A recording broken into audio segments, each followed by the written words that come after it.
Bros. This is the All Bros podcast. I'm Caleb. And I'm Jonathan. And we are a couple of aspiring filmmakers that love to watch and critique movies, but also enjoy a lot bit of the nerd life.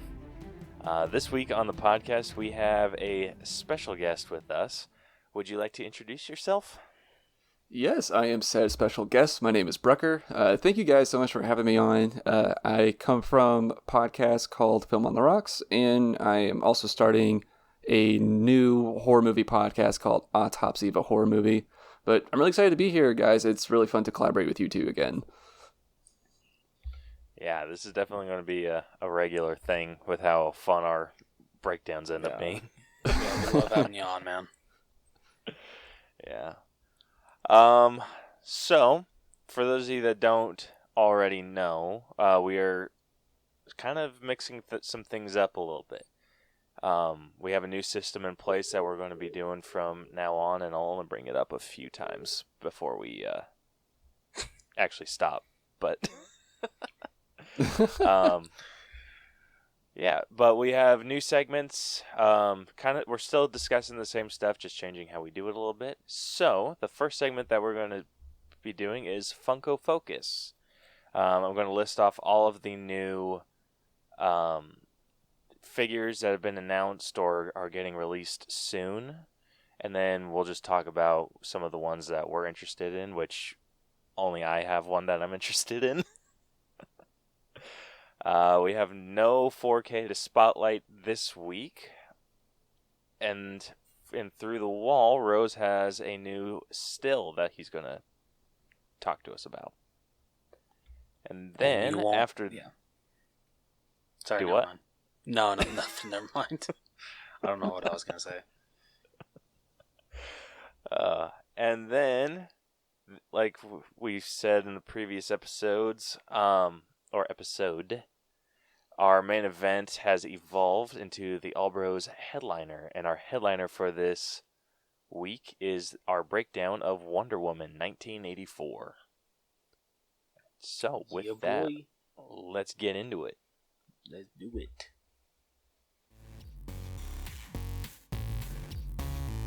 Hey guys, what's up? This is Donnie, and I host the Adulting with Donnie podcast.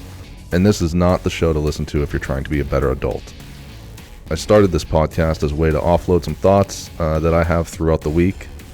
My topics vary widely every week. Movies I've seen, guns and gun control, sex, people that are stupid, why I don't care about celebrity opinions, TV shows, snowmobiling. The list goes on and on. I'm always taking topic suggestions from fans of the show too. So join me each week on Adulting with Donnie as I pour some bourbon and allow you to see the inner workings of the mind of a madman. Live free and rant hard.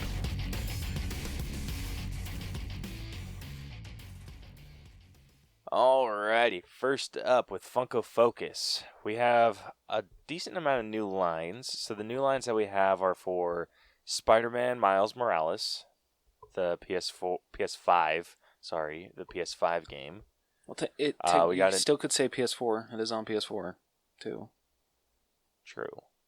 Just saying. But yeah, we got Spider-Man Miles Morales, we got a new Planters Peanut, Slush Puppy, and we got a figure for Raya and the Last Dragon. So that's what that is, okay.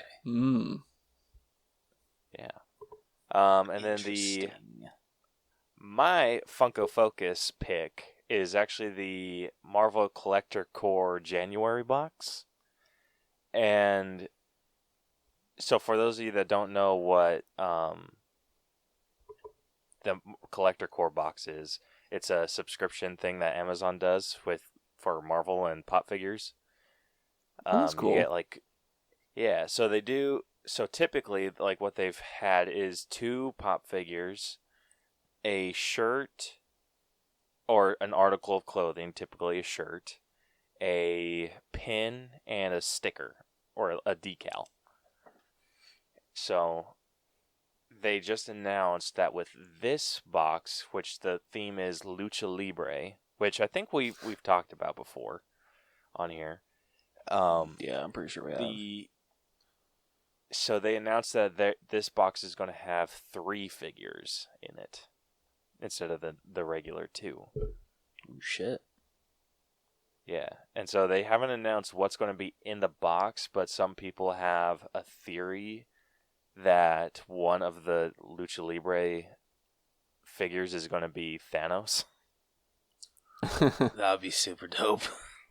That would be really cool. That would be so cool.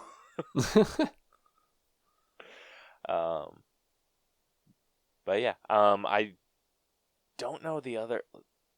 I'm trying to think of like other figures or other characters that they could do for Lucha Libre. So far, they've only done Hulk, Wolverine, Spider-Man, Iron Man, Deadpool, Venom, and Captain Marvel. So hear me out. Black Widow and Hawkeye.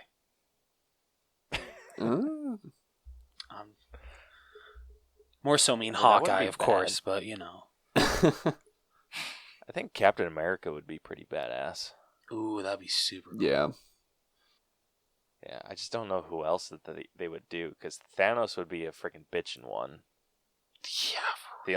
The only two like Avengers that are big names that they're missing is Thor and Cap. Wow, no love for Hawkeye and Black Widow. I get it. Well, when you think I'm saying big names. Hey, shit, that was a slam. There's 6 original Avengers here, buddy. There's not just 4. Only 4 that matter. Bitch. About to catch these hands. I'm just giving you a hard time, but yeah, that's my theory. My theory is I love the idea of Thanos being one, and Cap and Thor.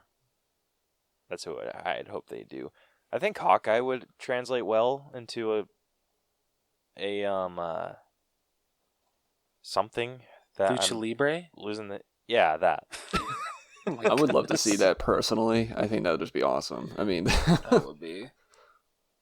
Yeah. But yeah, that's the one that I'm focusing on. So, unless any of you have anything else to add, we can move on to Through the Wall, where Rose, you can take it from here. All right, so this happened a couple days ago, but Blumhouse released an official pic. I don't know what they call it. Still official image. That's the word. Still, that's even better. Thank you, Brucker. An official still from Halloween Kills, and it's Michael Myers at the top of a staircase, looking down, and you can tell like his overalls are burnt. His not overalls. Wow, his is it a boiler suit or is it a jumpsuit? I think it's a jumpsuit. It's a jumpsuit. Yeah, it's more of a jumpsuit. Okay, yeah. So you can see some burns on his jumpsuit. You can definitely see the burns on the mask, and he's just standing there with his knife and looking badass, and it's a great image. And someone actually pointed out in this image that in the background, like the wall by the stairs, you can see like flower print.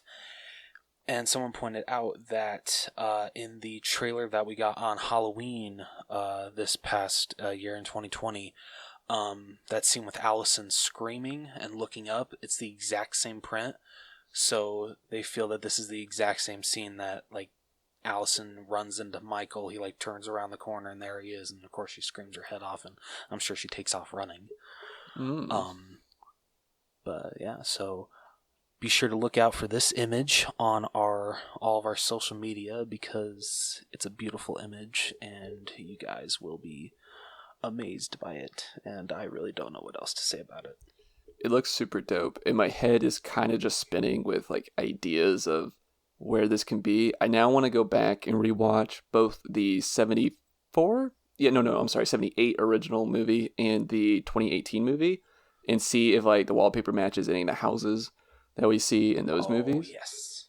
Because I'm starting to think maybe she goes back to her friend that was a baby in the 2018 movie. I mean, she goes back to the house of the babysitter that Michael murdered, and maybe she like goes back there and could be that house. Maybe Vicky's house. Yes, that would be, because it's the same. I think it's supposed to be like the same night, like right after, kind of like how the original sequel was. Yeah, I think that's how it is. So that would be really interesting to see. Yeah. All I know is I just need this damn movie right now. Right. I mean, at least we're in the same year that it's coming out now. That's true, but it's like not until the tail end of the year. Yeah, it's man. Oh well, all we can do now is just kind of just rewatch those Halloween movies until we get that. So Yeah. that's my homework, is to find that wallpaper, see which movie it's in. That's some good homework. Let me know if you find anything, Brucker. I love you. Like, yeah, that's a good idea. You do that for me. Do all the work for me. Thanks, man. Appreciate it. Hey, you can cover it on with your the way that we Autopsy, watch movies, podcast. Dude, anytime I've gone back and be like, oh, I'm going to find these little Easter eggs or whatever, I always forget what I'm looking for in the middle of the movie. Oh, I always like pick up like 8 different things. Like, oh my god, the signs are changing. Like there's a shift in the wind as you're looking at it or whatever. But yeah, super cool image. Michael is looking freaking badass. I was afraid that they were going to make the mask look really lame with it being melted, but He with some looks close-up even- images, he looks really good. He looks scary as hell now. Yeah. Yeah, no joke. And that's all we got for Through the Wall. So, I believe we can move on to our headliner for this evening. Okay, does that set a new record? Because that was only 11 minutes. Yeah, that's a new record. This definitely achieved what we were going for. Kind of shutting this segment down and talking about only what we wanted to. See, Well, there Jonathan we go. was taking us through thin walls, so that's my joke, ladies and gentlemen. I've been working on that all day. Bravo, that was amazing. It was beautiful. Can't even hear the golf clap. Love it. Can't even... Oh, man. But, I mean, speaking of which, just because new format, like, Brucker, what do you think of it I like so it. far? Like, Yeah. even though it cuts the conversation down a bit. Hey, I mean, a good conversation is a good conversation just because I don't know, let's say you're able to talk for 4 hours, but, how much of it is it fluff and how much of it is, good content. So, if you're able to streamline it or whatever, then you're probably producing better content, I think. So, which is a good kind of lesson that this movie that we're talking about today could have learned, I think. So,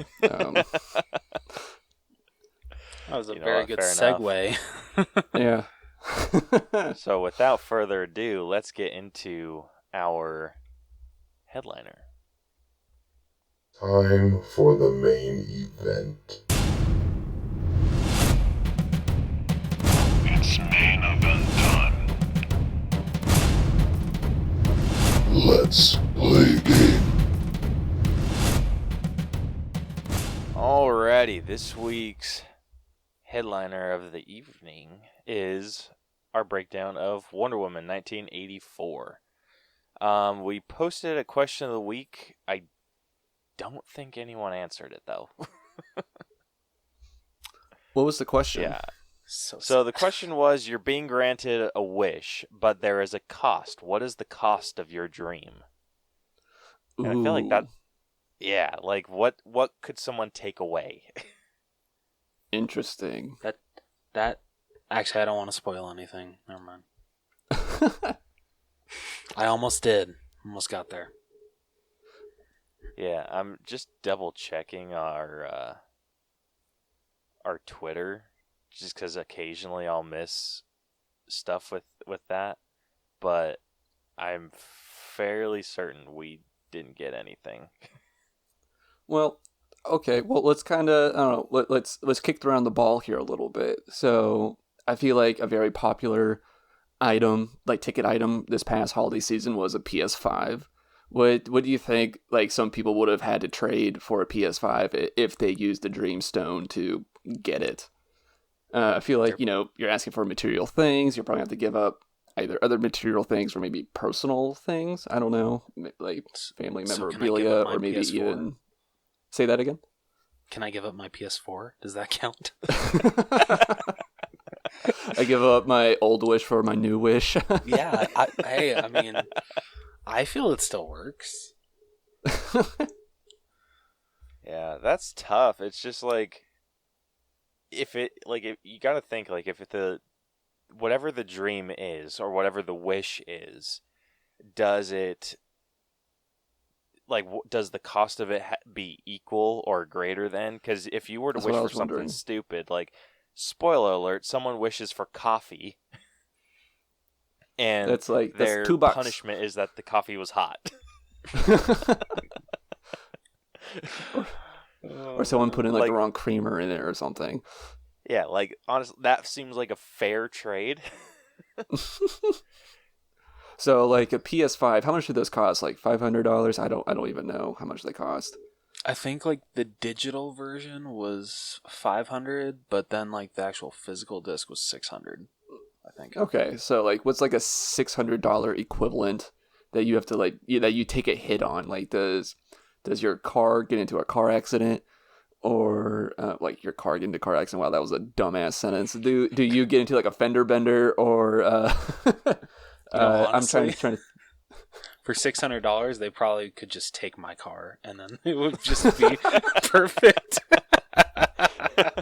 That's about what my car's worth. Let's face it. Oh, that's it. Oh, you want a PS5? Well, here, COVID stimulus relief is only going to be $600. That's it. That's it. Oh shit! I mean, if it works, it works. It's true. But yeah, I think that'd be hilarious. Like you wish for a PS5, it gets dropped at your door by Amazon Prime, and then on the way out, the driver like rear ends you. Oh, that's it. That's it. There we go. Oh man. But yeah, so yeah, my wife just yelled at me from the other room that maybe I should have worded this differently. Uh, How Brielle, did you you're say not I should have wrong. worded it, love?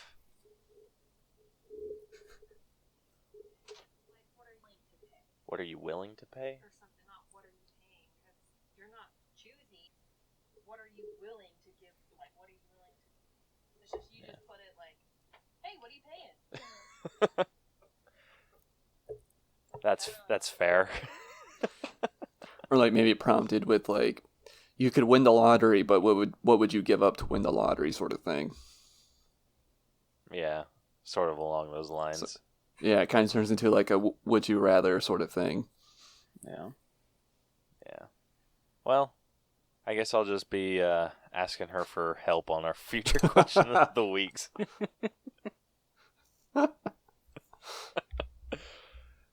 Yeah. So, anyway, getting into the actual breakdown. If you are new to our breakdown system, we've split movies into 8 different categories that we individually grade to come to a final All Bros and Film on the Rocks / Autopsy of You a got Horror movie. Movie. Horror film? Yeah, 2 different Horror movie movie? podcasts. One uses film, one uses movie. Give you a headache. I love it. Hey, it works. I like it. Yeah. But coming to that final grade, and yeah, so it comes to a letter grade. And just because we couldn't, so the way that we're doing it now is we rate everything before the movie. So we know all the scores. Now it's our job to justify those scores to everyone. Yep. Yeah, so I'm if you have scared. not seen Wonder Woman 1984, spoiler alerts ahead. We're going to ruin the entire movie for you. So go sign up for HBO Max now. It's pretty worth sweet. it. I mean, I wouldn't know. I'm piggybacking off Caleb's. So Dude, it's hella worth it. It's Like, insane. there's so much shit on there. there is. Holy shit. Dude, like, I added, like, 12 or 14 movies to the list, and I haven't even, like, and I was just scrolling through alphabetically. And it's I'm only in the overwhelming, Gs. honestly. There's so much stuff. Wow. Yeah, no joke. Like, oh, it's insane because I'm like, oh, I want to watch this. Oh, I want to watch this, and like I added Citizen Kane and a bunch of other movies. Dude, Citizen Kane's on there? They got to Yeah. compete with Netflix with Mank shit. coming out. Sorry. I'm sorry. Ever since I discovered The Middle was on HBO Max, that's like been the only thing that I've watched because I have to finish that the show. only reason why my girlfriend and I got HBO Max in the first place was to watch the 1969-1970 original Scooby-Doo Where Are You like cartoon show, and we've gone through it a couple of times. I love it. I love it. I love it. Absolutely love it. Oh, that's awesome. All right, so did I say this? The categories? Oh no, I haven't yet. Wait, did I don't think so. Did I say the categories we? I don't think you have. So anyway, the 8 categories that we grade are story, writing, acting, character development, effects, music, costumes, and then at the end we give it our own personal grade.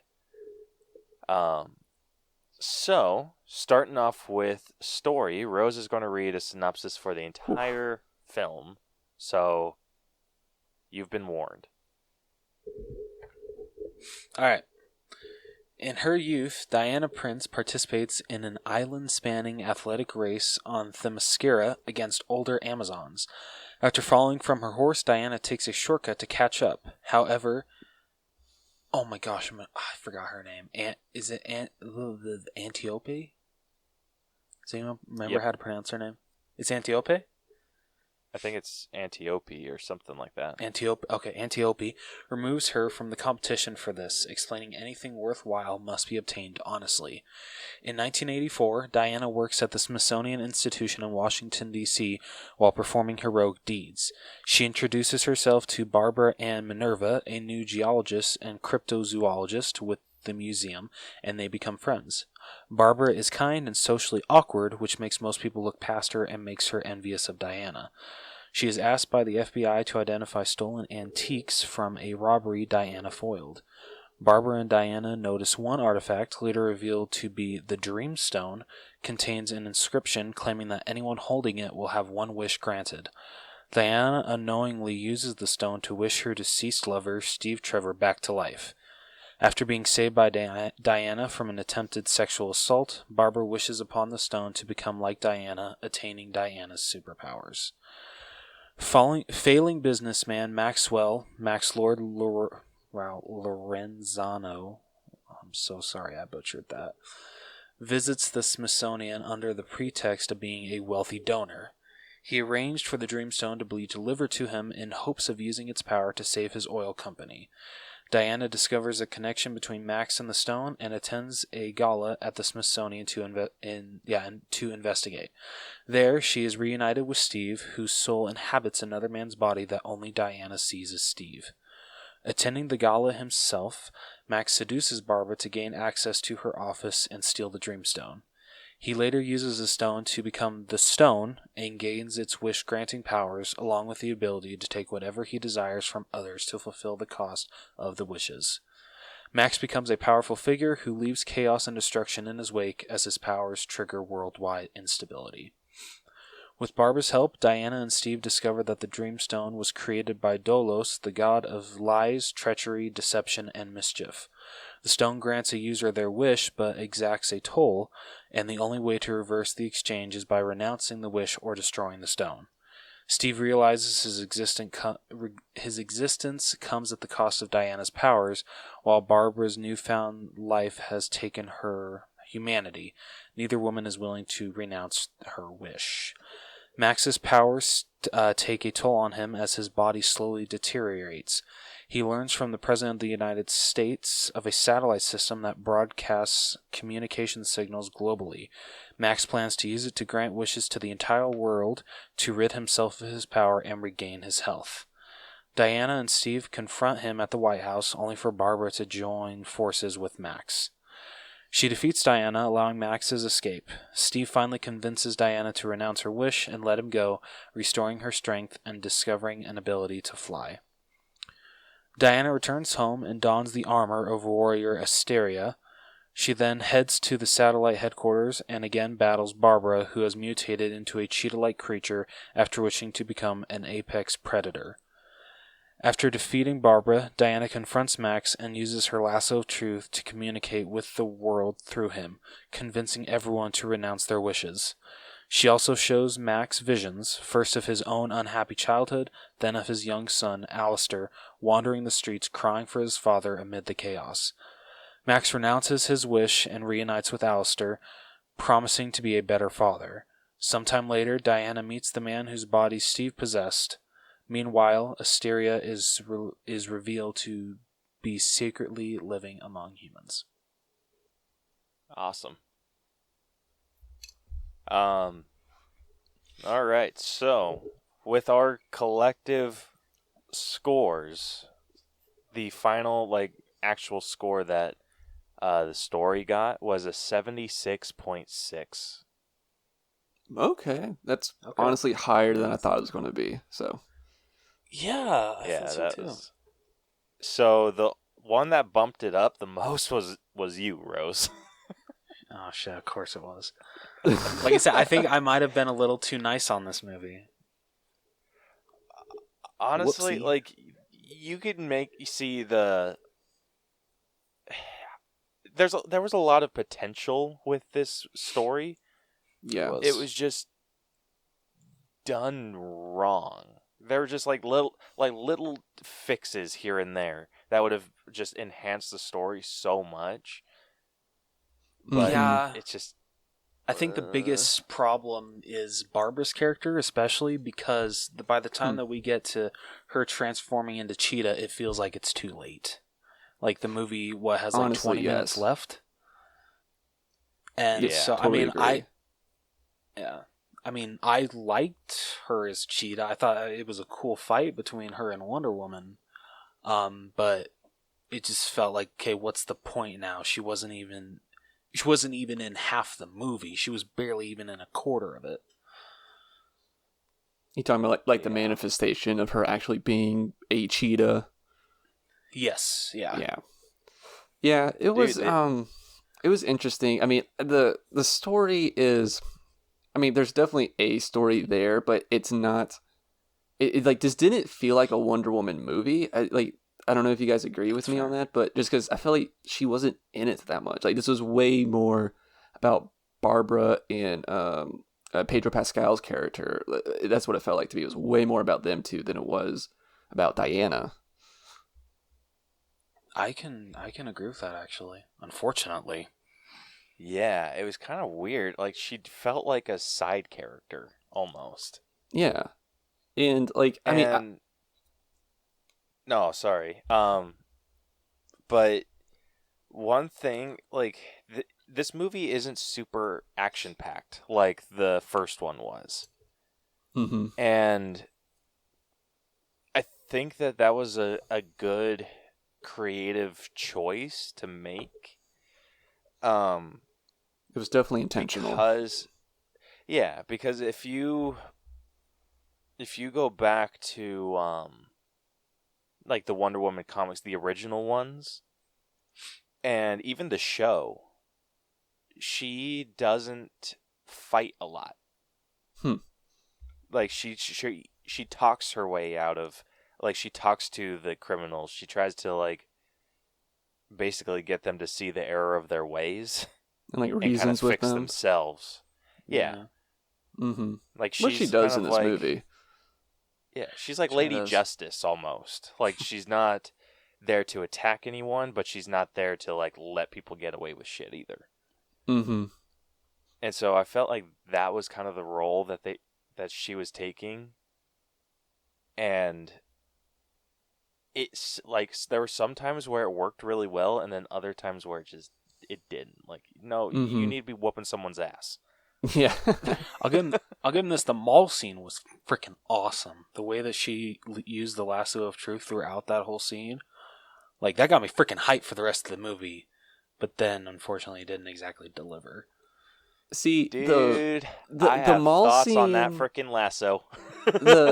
I'm fine with the lasso. The mall scene itself, I mean, I like the action that we got from Wonder Woman. I have nothing really to say about that. It was mostly the over the top acting that we were getting from these F character, like bad guys. Like he like randomly, I don't want to say randomly, but he kind of just grabs his little girl as like hostage, and it went from evading the scene in the crime to like holding a kid over a ledge in the mall like super fast, and it was that's true. I don't know, it just didn't, it wasn't executed real well. Like I don't know, No, that just came out of nowhere.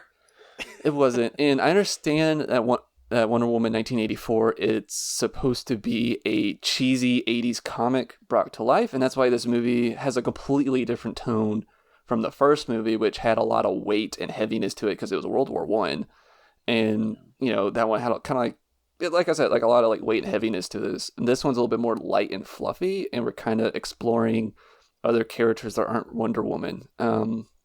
So that was like, so I think a lot of people were having kind of a hard time transitioning between the tones like that.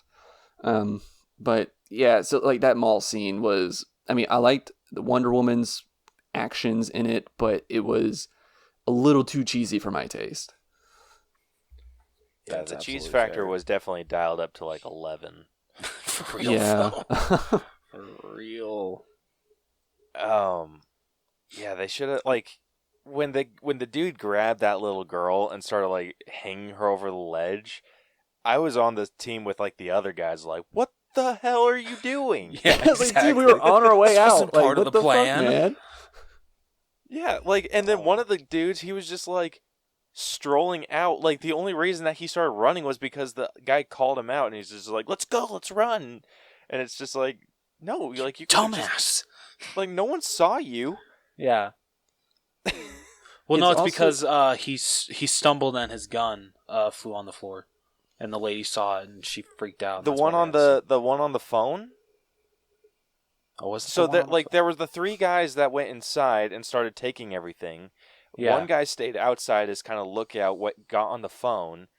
The three came Oh. out, tossed him a duffel bag, and then they just started kind of like strolling. Yeah, but and wasn't there then- also another guy that was outside with also the guy that was on the phone, and he's the one that accidentally drops his gun and it flings across the floor, and a lady sees it and freaks out, and so the guy tells the guy that was on the phone, like, "Come on, let's go." And yet, I mean, I feel bad for the guy that was on the phone, because like literally he could have just kept on going. No one suspected him Yeah, at like all. I would have just been like, I would have just grabbed my duffel bag, and been like, "Oh my gosh, it's freaking nuts over there," and left. Yeah. It's like, I don't know this fool.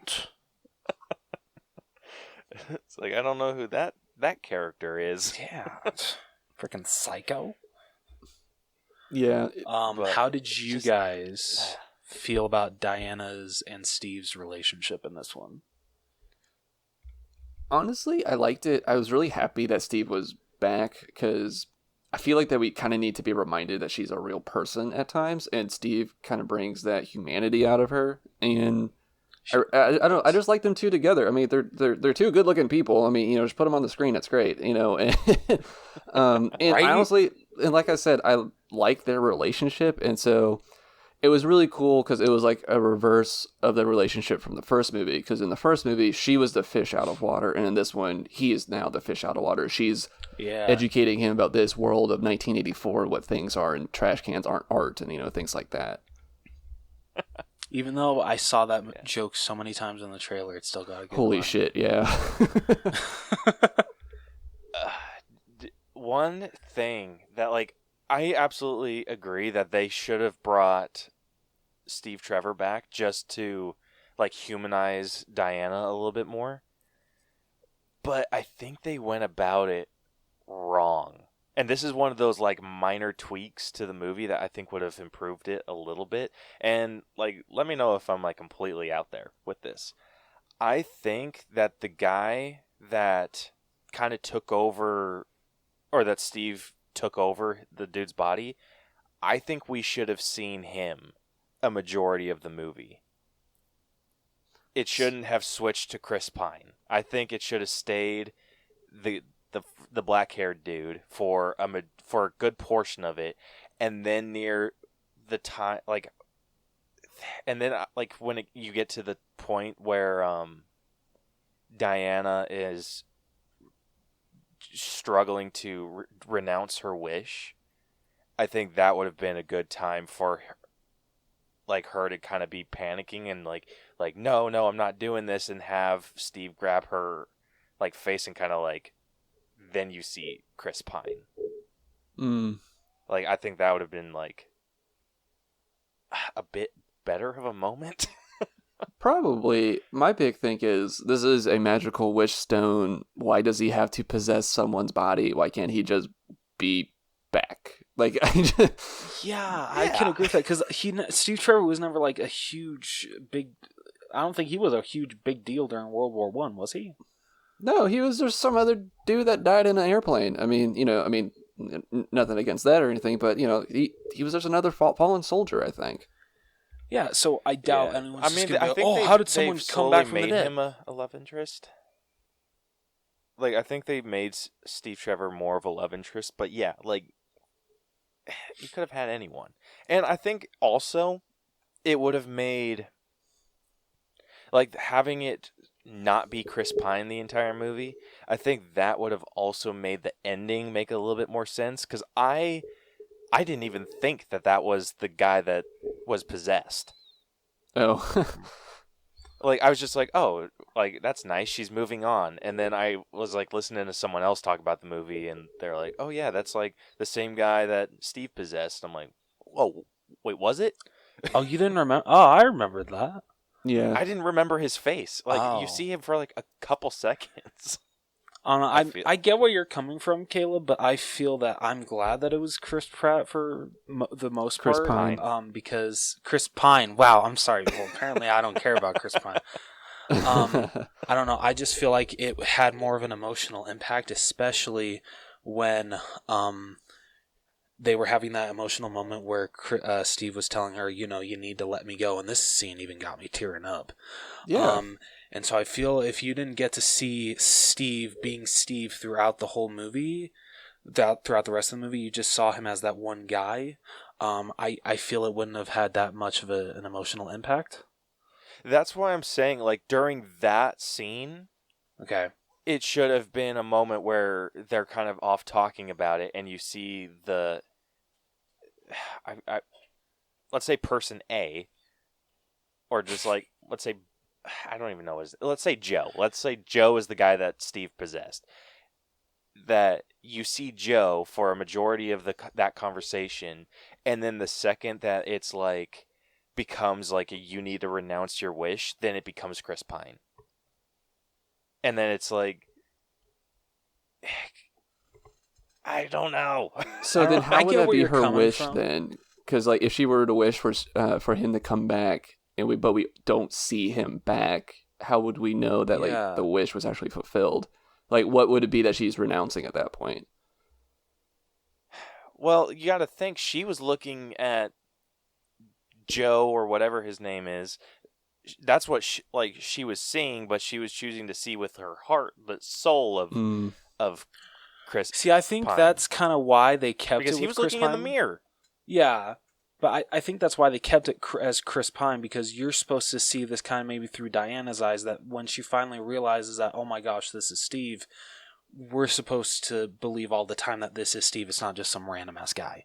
We're supposed to see him in his actual image. I would have liked to see it both ways. Hey, Patty Jenkins, can we get a Wonder Woman 84.2?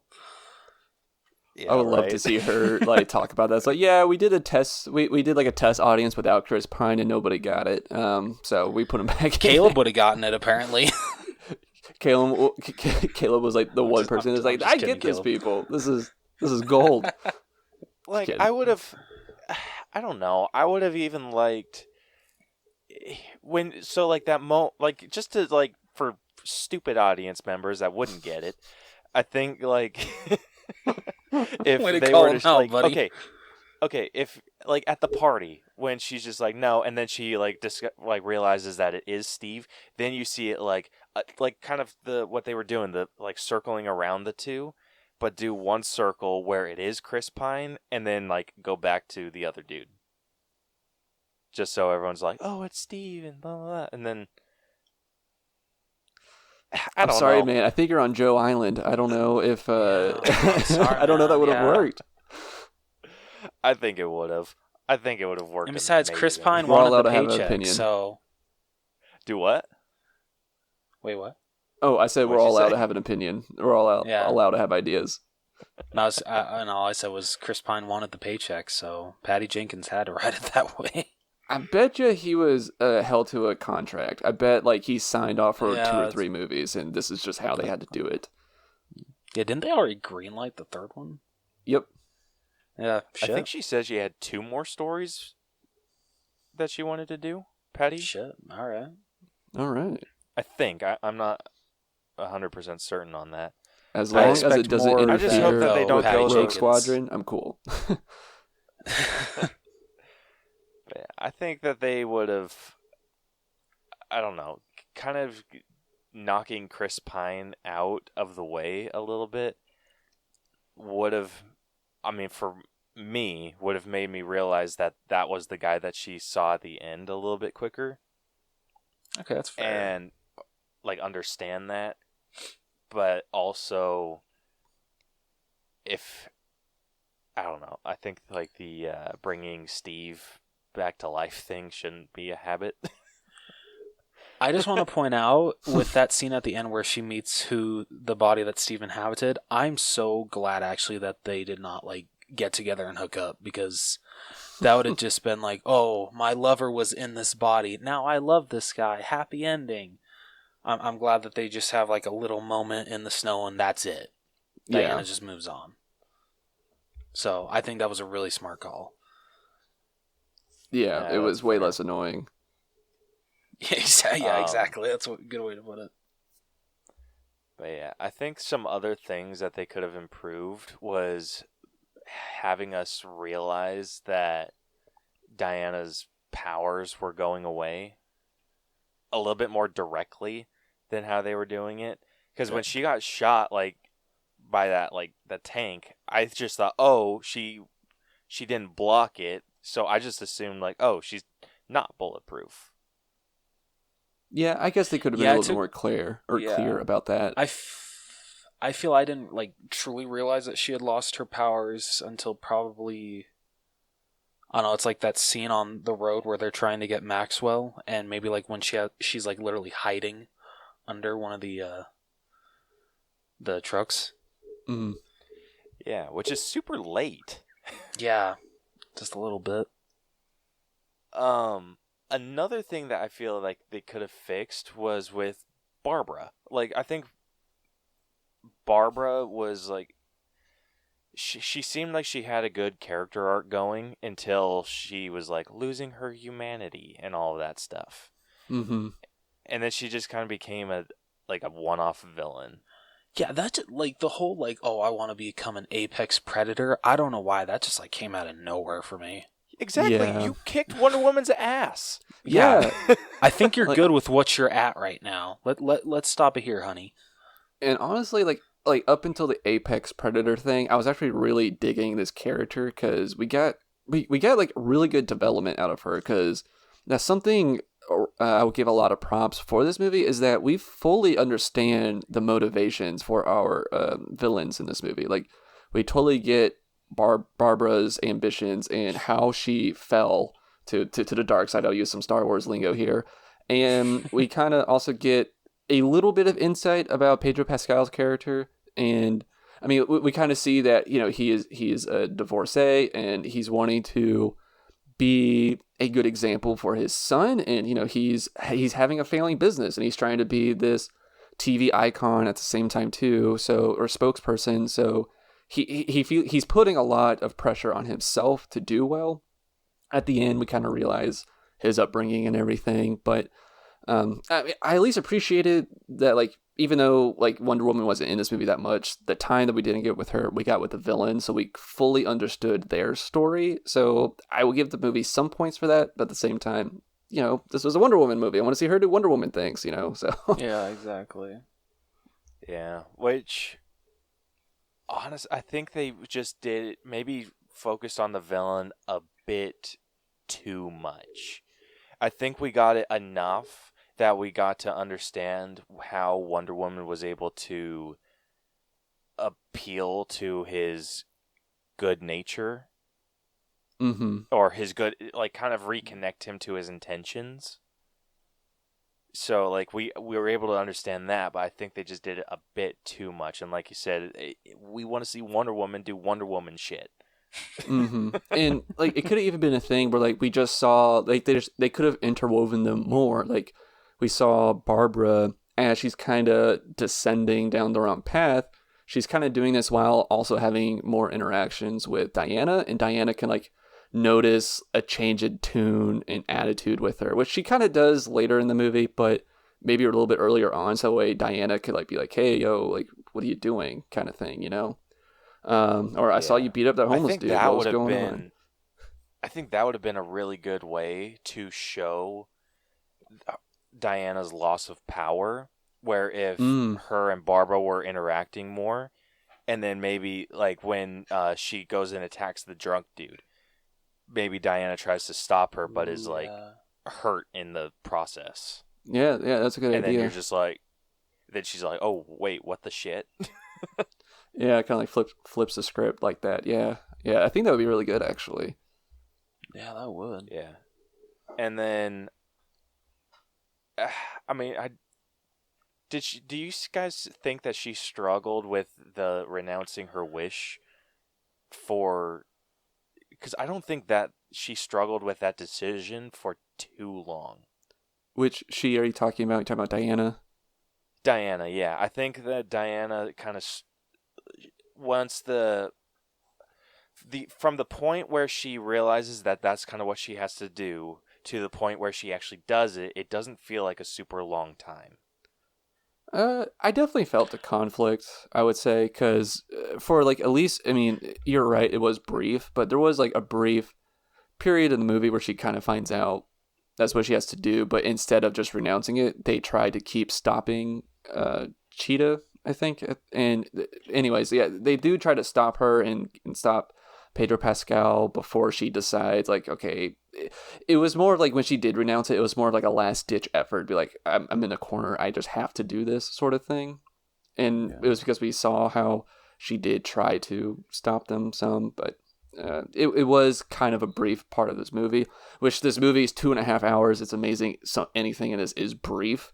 Yeah, you got me there. But yeah, that was one thing, and that I had a big issue with. Like, I just felt like that from the moment that she realized that's what she was doing, and the cost of her wish, and all of that kind of came together. I think that she renounced her wish pretty quickly. I think that she should have struggled with that a bit more. But yeah, and then I'm trying to think of any other like story issues that I had. We already talked about Cheetah and her wanting to become an apex predator after whooping Wonder Woman's ass. I have an issue. The whole opening sequence with a little girl Diana on the mascara. I felt like that this whole sequence, I feel like never had a payoff in this movie. Because to me, like, the whole thing was that like her lesson is that like she shouldn't cheat and cut corners. But I feel like that this, I don't know, that was like at least a message I got that she was supposed to learn from this. Like, that was supposed to be her takeaway, to like not cut corners and not cheat. But that's not like her struggle as an adult in this movie. It's more just like accepting that she can't have things that she wants. I guess she wants to win, but like it didn't translate well to me. I don't know. What did y'all guys? How did y'all feel about this opening sequence? I can definitely agree with you. It really did not have a payoff, but I really actually enjoyed this opening sequence. I thought it was I enjoy awesome. it. It was great. I mean, like, the sequence itself is fine. Like, in a vacuum, it was very entertaining. Yeah. I just didn't see. It felt so disjointed from the rest of the movie, though. I can absolutely agree with you there, actually. And I want to say that Patty Jenkins actually had to fight Warner Brothers to make that the opening. Oh, really? Because they didn't want to, actually. Huh. So maybe there's a reason why. Should have listened to Warner Brothers, Patty. Okay, I know that this is like a bit of a stretch, and like you definitely have to reach pretty far to kind of get what I'm getting at. The whole conversation, like that sequence, I think could have been a little bit shorter. Like the opening sequence could have been a little bit shorter, and I think that instead of her like winning the entire time and then getting knocked off her horse, I think it would have been better had she fallen behind and then seen a shortcut. Just so it's like more like blatant cheating. Because like when she was going through, I'm like, and like Antiope pulls her off the horse, or no, like pulls her to the ground and like freaking body slams her. Yeah, like damn shit. Gave her the people's elbow. Yeah, I think with that, I didn't see how. I thought it was more like a race. You just have to get to the finish line. I didn't quite see how it was like a sequence. So I think had it been more like, oh, this is straight up cheating, then like freaking body slam, I think that would have made a little bit more sense to me. But I think the overall thing was nothing worth getting is worth like getting through lies. And that was kind of the whole purpose of like the Dreamstone. The Dreamstone, it's not real, it's lies, it's deception. And this is what she has. She has the love of her life back. But it's like, does she really though? Like it's not real. It's deception. I like that. Yeah. Okay. Yeah, I do too. Okay.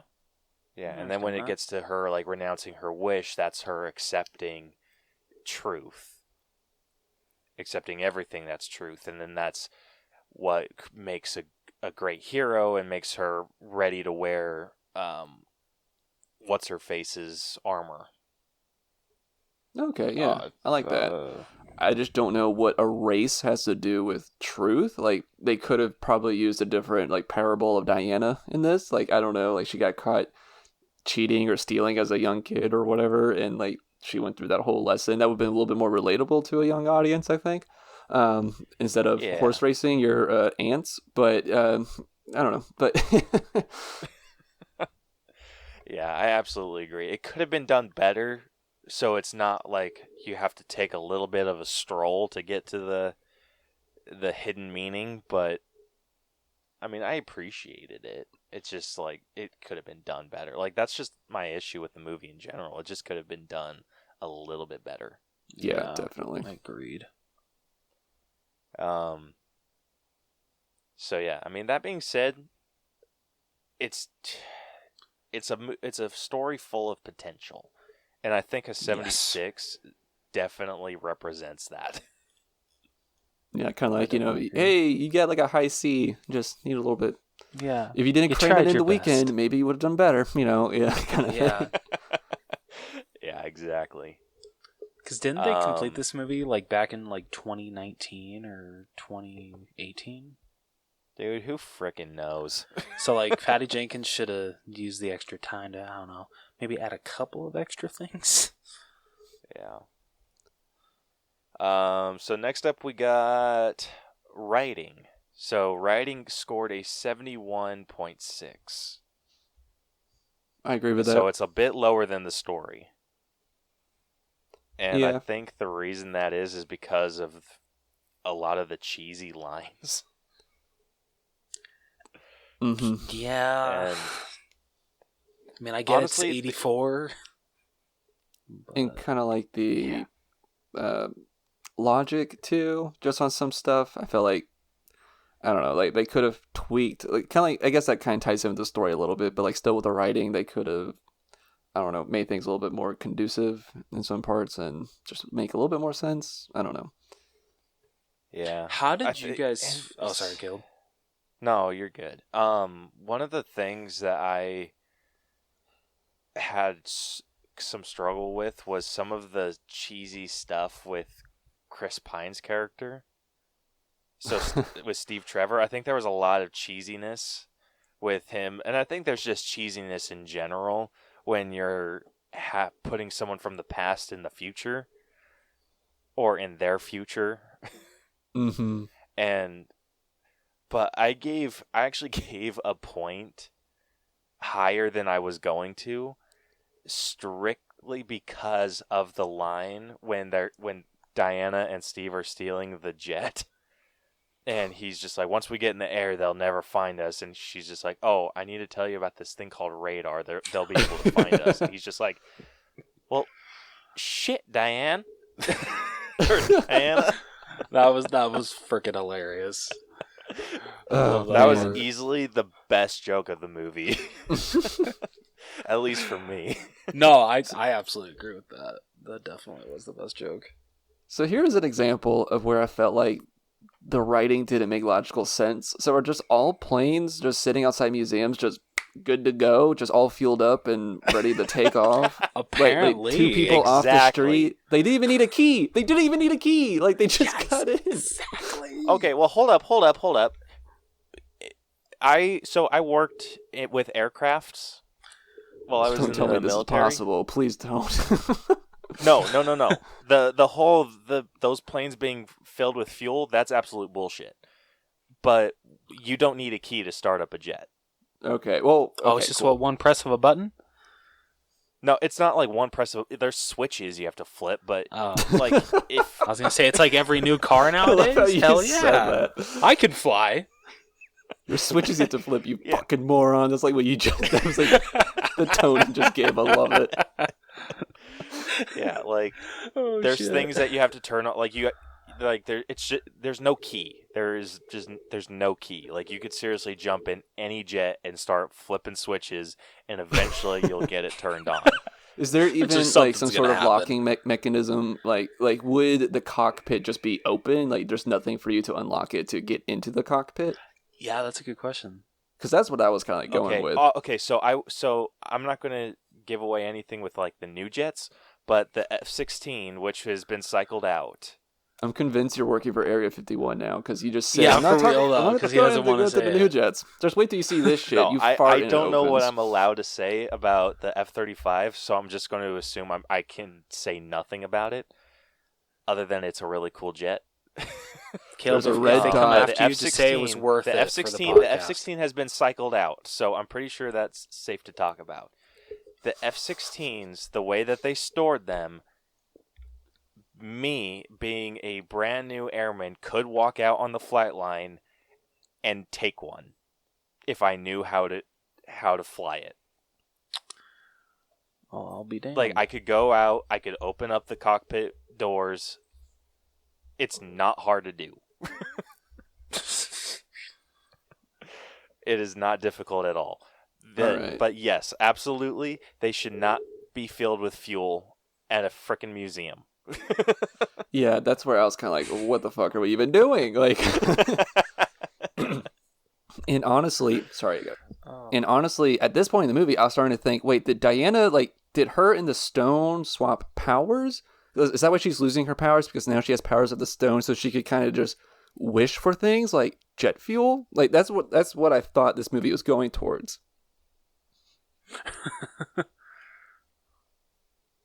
Yeah, and freaking turning shit invisible. Like, when did that become a thing? Yeah.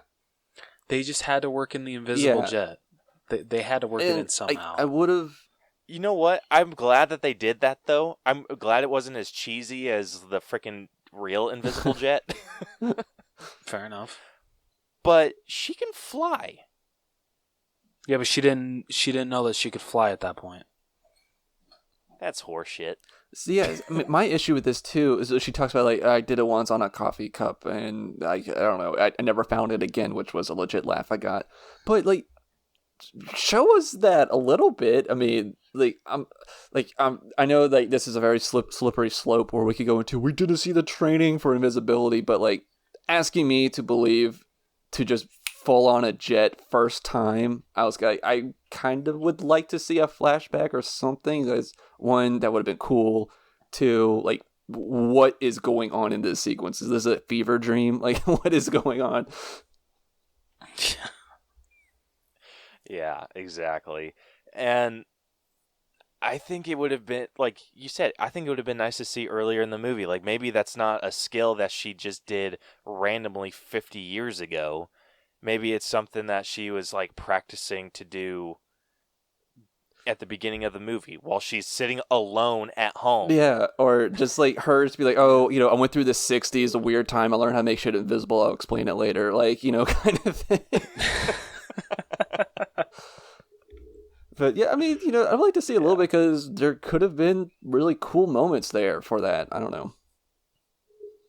Yeah, the writing with this movie, it was just lacking in one, it was lacking in any sense of reality. Mm-hmm. Like, I want to know who the hell thought it was a good idea to make the lasso just like a freaking MacGuffin. Like, anything that she needed the lasso to do, it did. It freaking wrapped itself around a bullet like once, and she was able to throw it back at someone. I'm calling absolute horseshit on that. I haven't seen the first Wonder Woman in a very long time, so correct me if I'm wrong, but did she have a shield in that movie?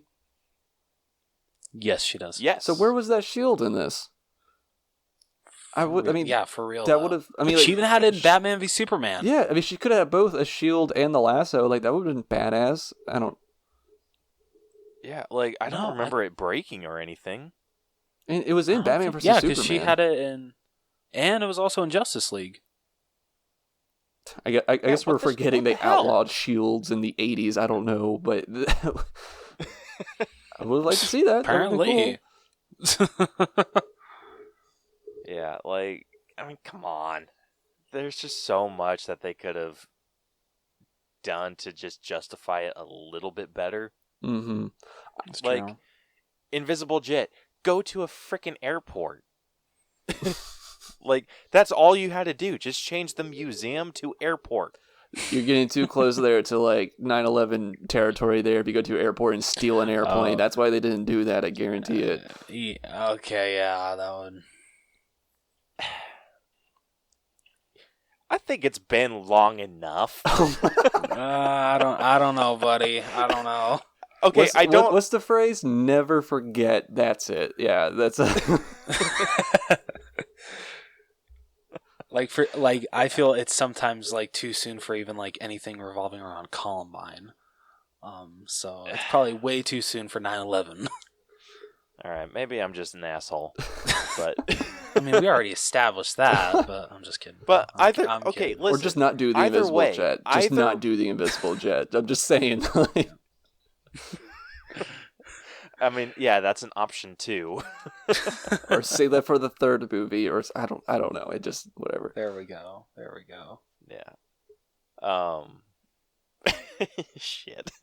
I will say though that this whole invisible jet scene, it was visually very cool when they're flying through the fireworks. Like, this looked very visually pleasing. It was really cool. I will say, very cool shot, and you could tell that was like 99% of why they did this. Like, this would be just a really cool shot, just do it. And we got to get the invisible jet in there for the fans, super fans, I guess. Yeah, and I'm glad they did. I think they did an amazing job with with that effect specifically. Mm-hmm. Which we'll get into with effects, but when it comes to writing, another thing that I think that was lacking, we didn't see. I don't think we did. I don't remember seeing a transformation scene for Cheetah. Oh, did she just? You're right. She kind of did just like cut to Cheetah. Like, that was it, right? Bam. Yeah, like he was just.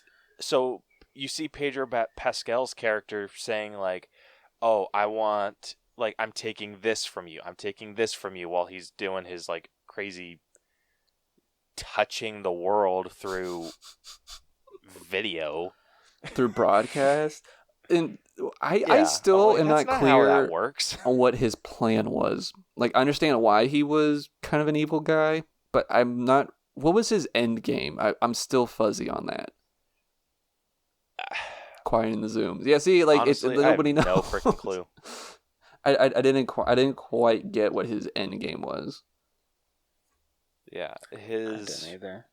I think he wanted to be someone that his son could look up to, but then it went too far. Okay, speaking of his son, how did you guys feel the writing was between Max and what was his son, Alistair?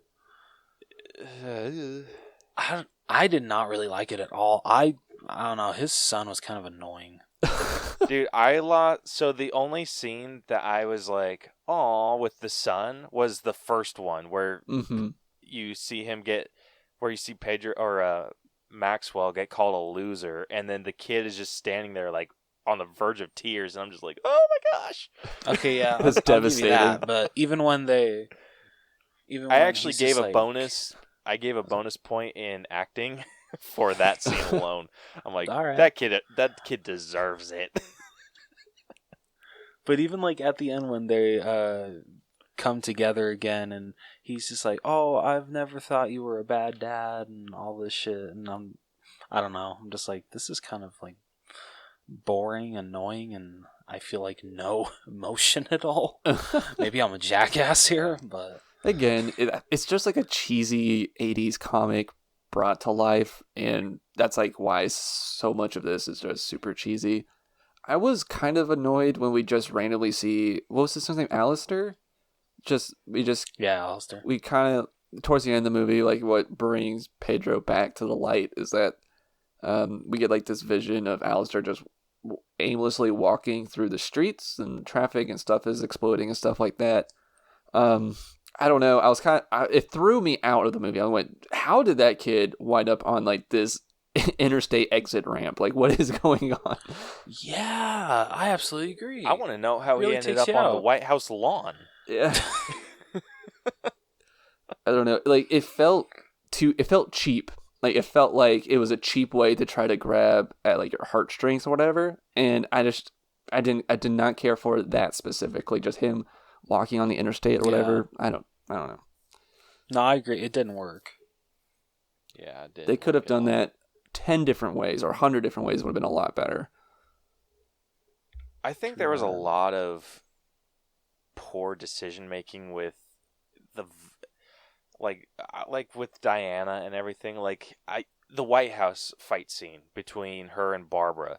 I think that the conversation that was being had when Diana was thrown up against the wall, like she was just like laying there.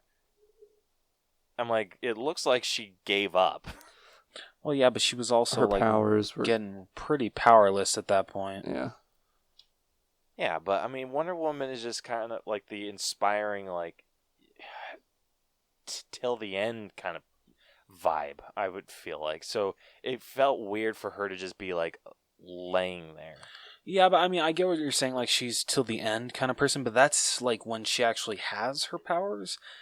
In that scene, honestly, But she did she the was same basically thing. Like she was like laying up against a wall when she was dealing with Maxwell. And who knows what the hell he was standing in with that damn light. For real, though. I think a lot of this kind of plays into some stuff that you pointed out, Caleb, about how it was like the original comic or the TV shows, how she was able to kind of sort of beat her or conquer her adversaries through like reason and discussion. And I've heard that Patty Jenkins, that was a goal of her for this movie. She had like 2 check marks that she wanted to do. Maybe there's a third one because there's always a rule of 3 and I just forgot it. But her 2 check marks were that she didn't want anybody to die. No major characters in this movie died. And also she didn't want there to be a final battle. Like Diana didn't have to beat Maxwell by physically fighting him. She reasoned him out of it. And that was like Patty Jenkins. She says that was like her mission of this movie, was to use that as how she wins the day by discussion. She thought that was like important to have that in this, and also kind of like a challenge for her. But since you brought up that's how the source material was, I wonder if it was more of a homage to that than the latter or the other thing. I have no issue with like how she ended up beating him. Mm-hmm. It's just his plan, and like being in that spotlight and whatever felt odd. And I think that I would have preferred for her to, instead of like trying to like whip his leg, I think I would have preferred for her to walk through the craziness, like the tornado that was happening in that room. I would have preferred for her to walk through that, and then like grab him, and then wrap the lasso around his arm, and then show him the truth. So it's like they're face to face. Okay. Like I would have preferred something more along those lines, just because I felt like that would have been like more like a heroic moment, instead of her being like at a super far distance with the lasso. And yeah, I think it's just, there's just something about that confrontation, and I think we got cheated from that because she was trying to go for a non-confrontational ending. Mm-hmm. And I think Wonder Woman, she does confront things like head on. It's just in a different way. Like Superman's going to go freaking head to head punching some dude. Wonder Woman's going to face to face conversation. Like freaking hit you with the hard truth. It's been a while since I've seen this movie because I watched it on Christmas Day, but isn't she also not talking to him? She's like she's broadcasting her voice through him to the rest of the world to tell everyone else to renounce their... she's talking. How the hell to is she him. doing that too? Yeah, She's Wonder Woman, man. I mean, I don't know how else to explain it. the lasso was I don't know. That's like the I most think explanation I want for this movie. That's why I think the whole face-to-face thing would have worked better, because then it could be like she's right next to him, and so everything she's saying is getting broadcast to everyone else, and it's not like at a distance. Proximity is important for Caleb. I like it. Fair enough. Yeah. Me too. Just like when it comes to like heroic moments, you don't want to, like, you never want to see your hero take someone on from a distance. It's just you want them to be up front with them. Like, it's true. At least that's how I feel. I'm thinking. It didn't feel like a real like, oomph moment. Yeah, you're right. It didn't land a metaphorical punch. Yeah, and like I'm thinking back to like Winter Soldier. The final scene between Captain America and Winter Soldier, they're face to face. And Captain America is basically kind of doing this. He's reasoning, like trying to reason with Bucky. And it's that face to face. Like, I don't think it would have had the same impact had Captain America been up on a stand. Like at a distance, being like, I'm with you. And they're like super far apart. Or with let's see. Or okay, with Thor and Thanos in Infinity War, face to face, like it's always like up close. Like I feel like the only time that they do things at a distance is when there's like a sniper involved. So that's just something that I wish that they would have done. I feel like that heroic moment, like you've said, would be more of like a punch. Yeah. That's a good point. Yeah, so definitely can see why this scored lower than story. Yeah. Because there's like kind of a story there, but there's not that much writing there. I don't know. Yeah, well, the writing, like, we involve like the logic of everything, and I think the whole invisible jet being fueled up enough to go across the world is enough. Yeah, it felt like there was a lot of like half-baked ideas of like somebody running into the room, but like, guys, we gotta get the invisible jet in, just write it in, or Yeah. All right, next up we got acting. So I'm assuming you guys, I did like the 4 main: Chris Pine, Gal Gadot, Pedro Pascal, and Kristen Wiig. Yep. Mm-hmm. So who do you guys think did the best out of everyone? Like, scared to say. I have too. Okay, well, I'm going to say I really liked both. I don't know which one I have ahead, but I really like both Pedro Pascal and Kristen Wiig in this. I might get some flack for saying Kristen Wiig in the top part of this, but it was mainly when she turned evil. I like really liked her because the first half of the movie she's just being Kristen Wiig from SNL the whole time. But when I got more of a sorry. No, go ahead. No, at the beginning, she like seriously felt like her character Aaron Gilbert in Ghostbusters.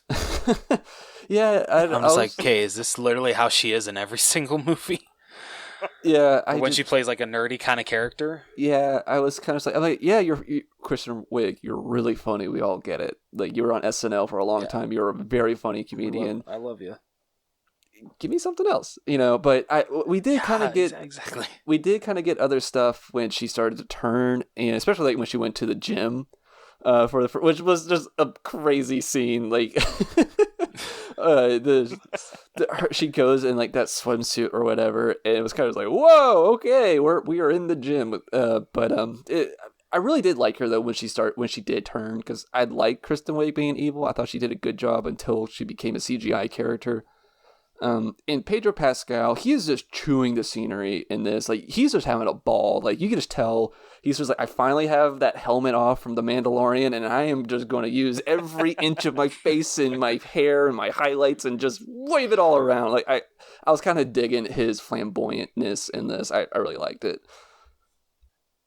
Yeah, I am actually in total agreement with you. Pedro Pascal, I think, blew it out of the water. He was actually the top spot for me. I think the way that I ranked it was Pedro Pascal, Gal Gadot, then Chris Pine, then Kristen Wiig, but I could accept the margins were fairly close. That it's just because actually I might put Chris Pine at the bottom. Now that I'm like thinking about it. I can accept that as well. A little bit more. Yeah. But yeah, I think that's how I would have ranked it. But I loved Pedro Pascal, and like the freaking memes that came from this. Life is good, but it could be better. Oh, that meme is so great. Oh my god! Like he's such an underrated actor. He is. He's doing such a good job. So, yeah. I don't. Sorry, you go ahead, Rose. No, you're good. I don't know. For me, I'm going to be different than you guys. I'm actually going to put Kristen Wiig at the top for me. I loved her performance up until, like you said, Brucker, when she became a CGI character. The reason why she's higher though for me than Pedro Pascal, it's like neck and neck. But what dropped Pedro for me is, I don't know, every single scene he had with his son, I don't know, I just couldn't get on board with it, and that's not really his fault, but it's just, I don't know, that just like knocked him down a little bit for me. But I agree with you guys, like how flamboyant he was being, all the movements maybe not flamboyant, sorry, animated, like all the movements he was doing. Yeah, and there we go. Yeah, animated. I loved it. Like you said, he took advantage of not having to have the Mandalorian helmet on, and he was fantastic in this. And then I don't know, I can't just. It'd probably be Gal Gadot and then Chris Pine. As much as I hate to put Chris Pine at the bottom, Gal Gadot still did have a little bit more to do. Kind of stinks putting Wonder Woman herself at third, but I think I just like those characters a little more. They definitely did a better job at establishing villains in this movie than heroes. Exactly. Yeah, I think because of what you just said, that makes sense for why Wonder Woman would be kind of like in the middle of the pack for this. Yeah. Yeah. I think that, honestly, I feel like the cheetah fight could have been pulled from this movie completely. Considering it was all spoiled in the trailer. They Was there yes. Was there seriously but it's any just new like, shots? what was the purpose? The purpose was that she was coming down in the armor, gets the armor freaking beat to shit, and then like nothing comes of that fight. the purpose Like they was don't have, solely I don't for feel the like armor. they have a conversation. They had to like give her some like sort that's- of. They had to give her some sort of physical adversary, so that way she had an excuse to wear that armor. Which, like, I'm pretty sure we can all admit, looked super dope. Like, it looked really cool. But It did. like that's the best thing about that is that the armor looked cool. The fight, like, I kind of agree with y'all. Like, I felt like we didn't need it. Like, we probably still could have had them fight. No, we just didn't need her to be a wild animal for it. Yeah, and especially like the scene where Wonder Woman electrocutes Cheetah. She doesn't even, like you point out with Patty Jenkins. She didn't want anyone to die, and so the fact that Cheetah doesn't die, I'm like, okay, so then what the hell is the What was she what the saying hell was the sorry point of for? that?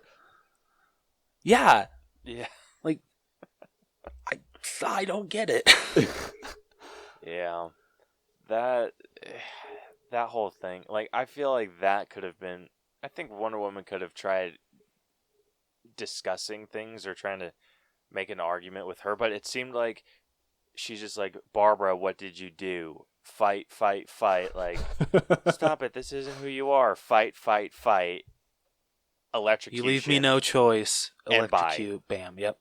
Yeah, and then that's it. That's all that came from that fight. It's kind of like I don't know if y'all have seen George Lucas, his behind the scenes stuff for Revenge of the Sith, but the final duel between Obi-Wan and Anakin, he said, I cheated a lot in the writing. I just wrote a lot of and they fight like in the script.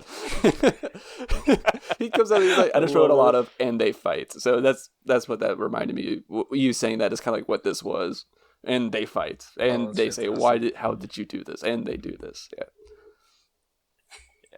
Like, I don't, like, the reason I put Kristen Wiig a little bit lower on my ratings is because it didn't feel like that was Kristen Wiig. First off, it doesn't look like her, and they don't talk. I mean, I feel it's kind of not supposed to look like her. It's supposed to feel like she actually is an official apex animal. She's fully gone animal form. Barbara, but she's still is like completely humanoid. gone. Like she Okay, still true, has yeah, like a true. human face. Like that's at least that part should have looked like Kristen Wiig. Yeah, I'll give him this though. I'm They not did a going to better blame that job on than Kristen Cats Wiig did. though. Yeah, You I say they can did agree. a better job than Cats. Yeah, I mean, you gotta So give true. that. I will give you that. I will absolutely give you that.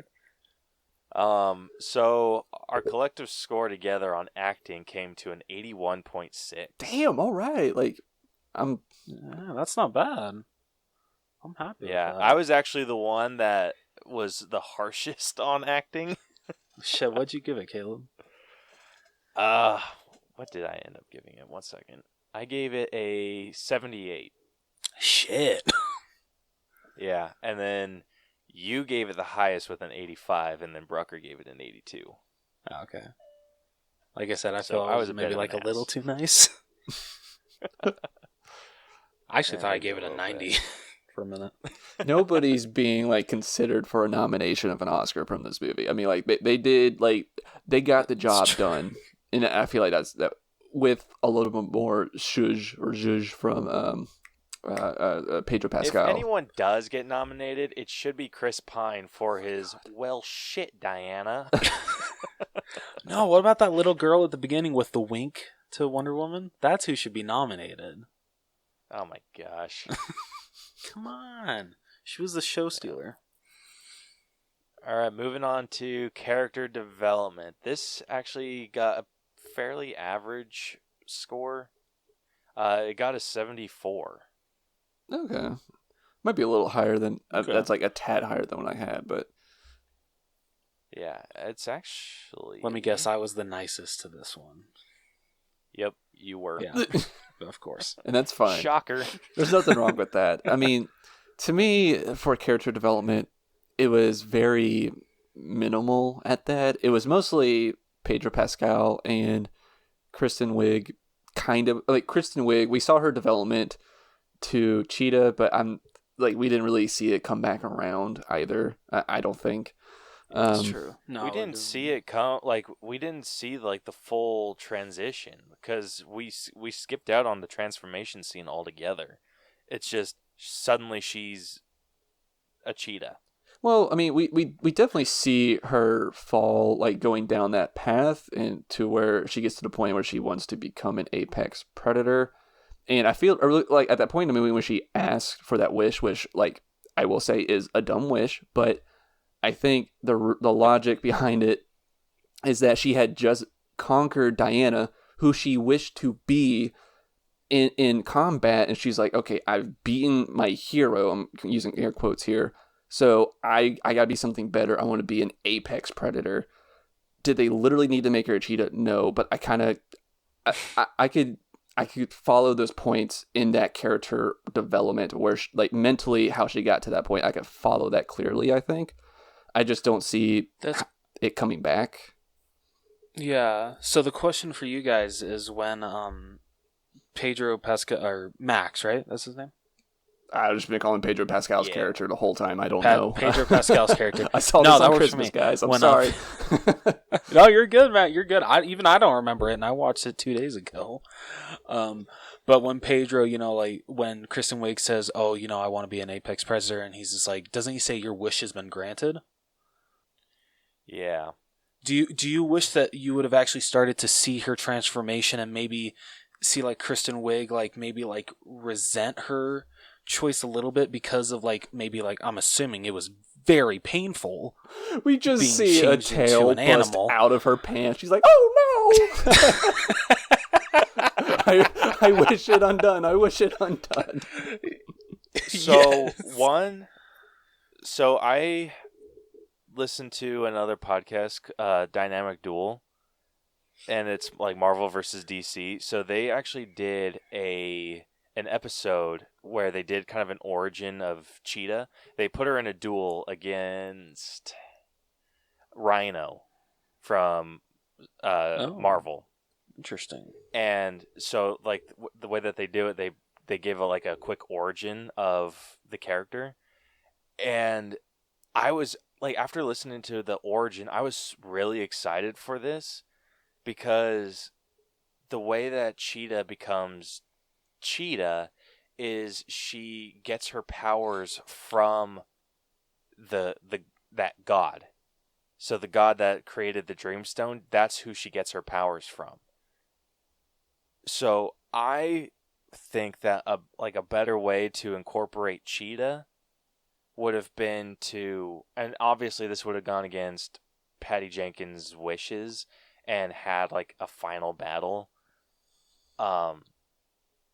But I think it would have been cool for Wonder Woman to beat Maxwell Lord, basically get all the wishes taken back, and then having Barbara make a deal with that god, and then that's how she becomes Cheetah. Because that's like I think that's how it, if I'm remembering correctly, I think that's how it happened in her origin. She gets possessed by, or she gets her powers given to her by this god, who's like the personification of a cheetah. Interesting. But it's also the god of like the lies and deception, so kind of the same person as that. The same god that created the Dreamstone. That would have been cool to get a little bit more insight into that in this movie. That sounds really interesting. That is. But like I said, that would have gone against what Patty was going for, so probably not what she wanted to do. Yeah. And I know we keep talking about Patty Jenkins, but can we, because I don't think that this is a category, can we agree that it's like directed well. Like there's nothing, I felt like nothing extremely wrong with the direction. It was like kind of like the stuff that we've been talking about, like the writing and the story and things like that have been kind of like the major flaws of this movie so far. Yeah, I can absolutely agree with that. that. I think Patty did a really good job. Because, I mean, like, there are, like, things of this movie I do enjoy. I mean, right now we're kind of, like, going through the stuff that, like, what led to our average to mediocre scorings. And so we had to bring up the negative things. But, there were some good stuff. There was some good stuff about this. Yeah. Yeah.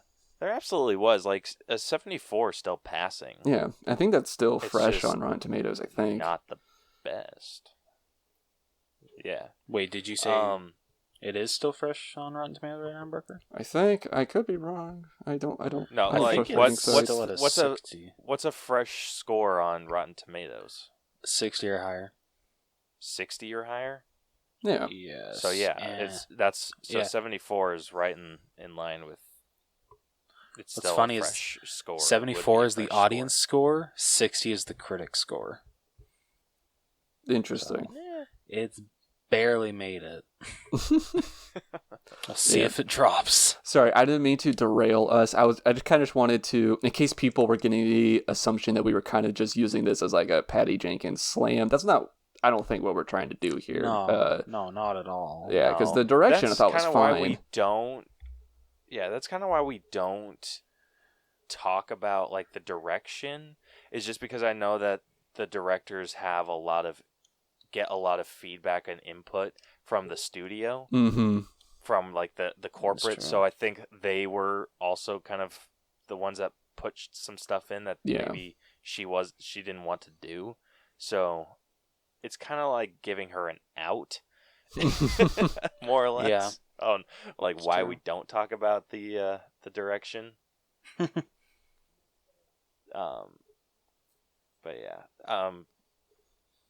But I kind of agree with like with the character development. We've been talking about the villains. We haven't really talked about Wonder Woman, and I think that's because her character development is like shit. It's almost absent. I mean, it kind of is. Yeah. I mean, she kind again. Yeah, like I feel the her biggest development is realized as the truth thing. Is like realizing that her wish is not truth and giving that up. Like that's the most development she has. Yeah, that's literally it. And I feel like that's held together by like bubble gum and paper clips. Like I feel like it's not a real strong story or her arc. I mean, like we do with the two villains, they have a pretty strong, clear path that we're following, and maybe it's just because we're kind of stuck with them for most of the movie.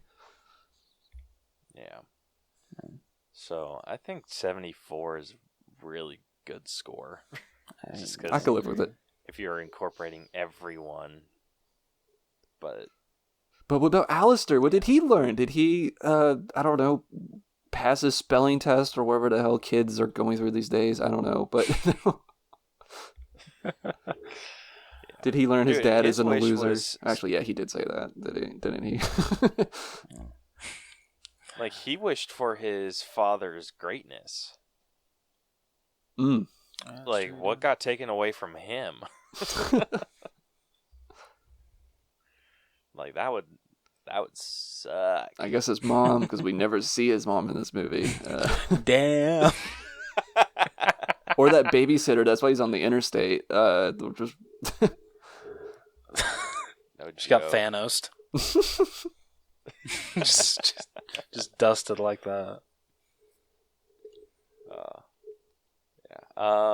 So effects was actually a little bit higher than character development. So effects got a 74.3. Oh, okay. I thought the effects were okay. Yeah. It mostly lost points for me with some Cheetah. Parts. I don't know. There were some parts with like Wonder Woman jumping around, or like some parts with the lasso of truth. Did not look completely realistic.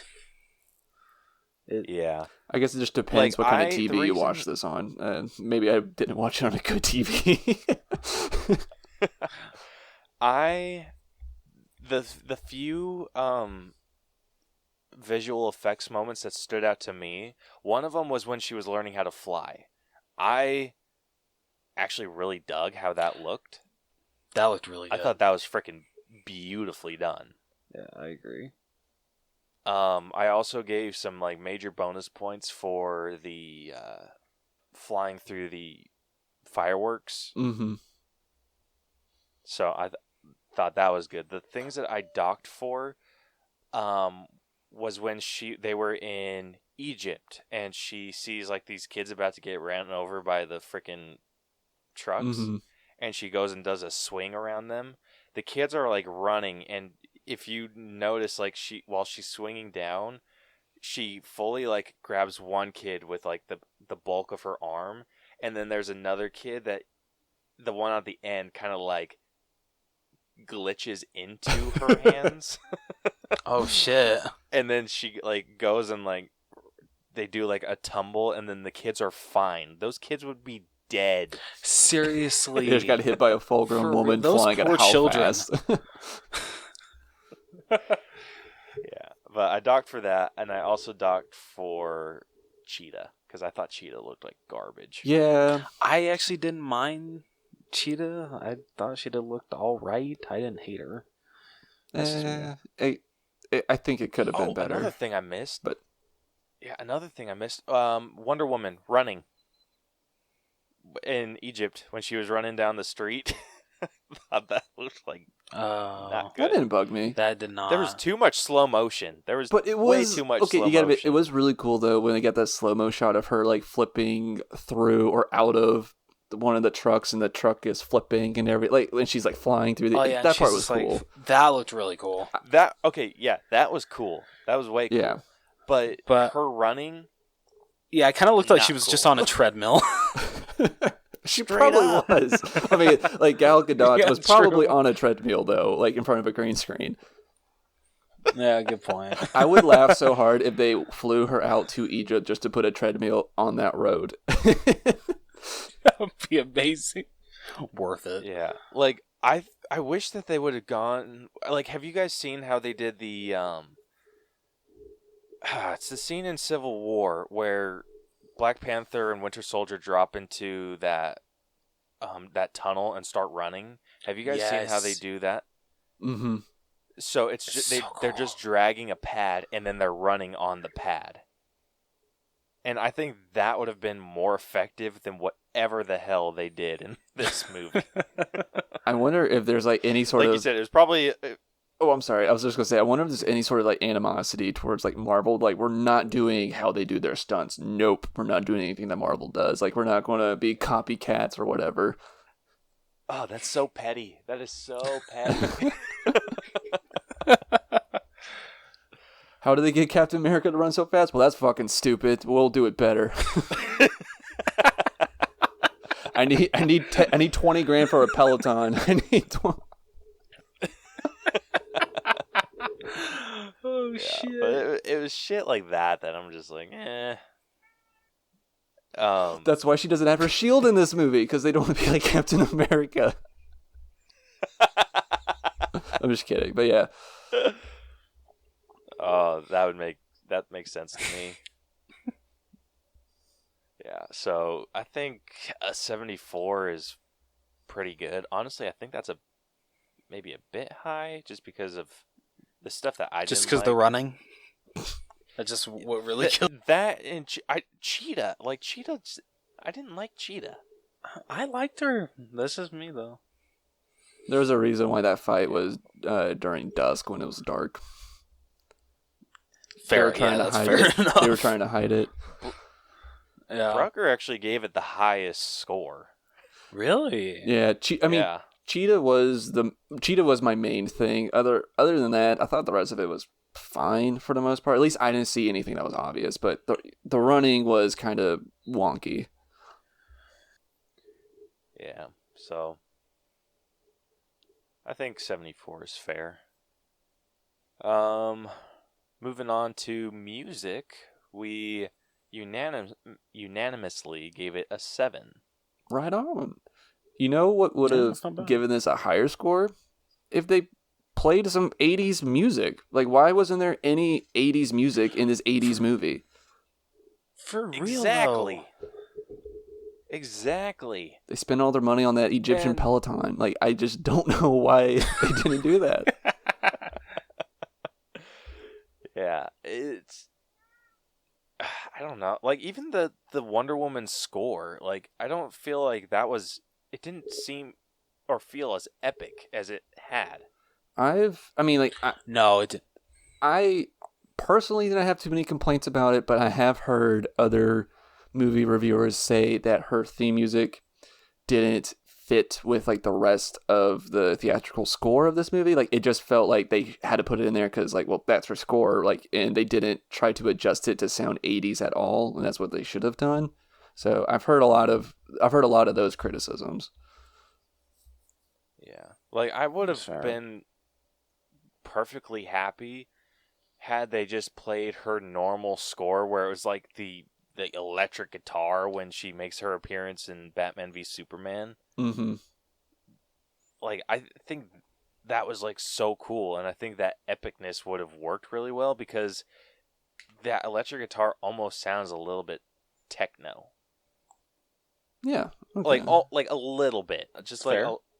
like a hint of techno to it, and I think it would have translated really well. But they went with like a different style of playing it, and I didn't like it as much.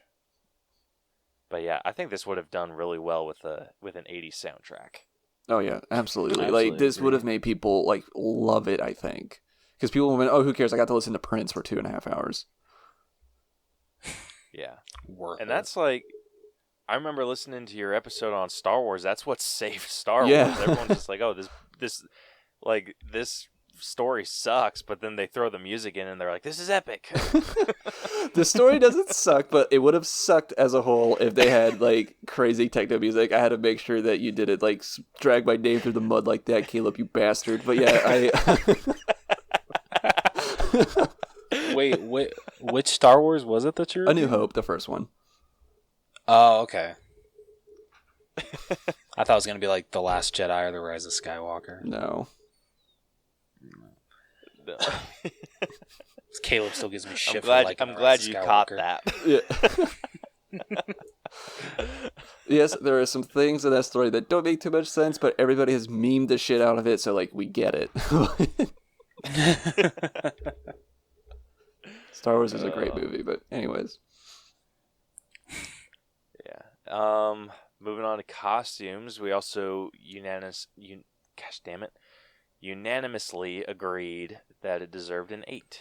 This was like the most lazy 8 I think I could have given this, because I don't know.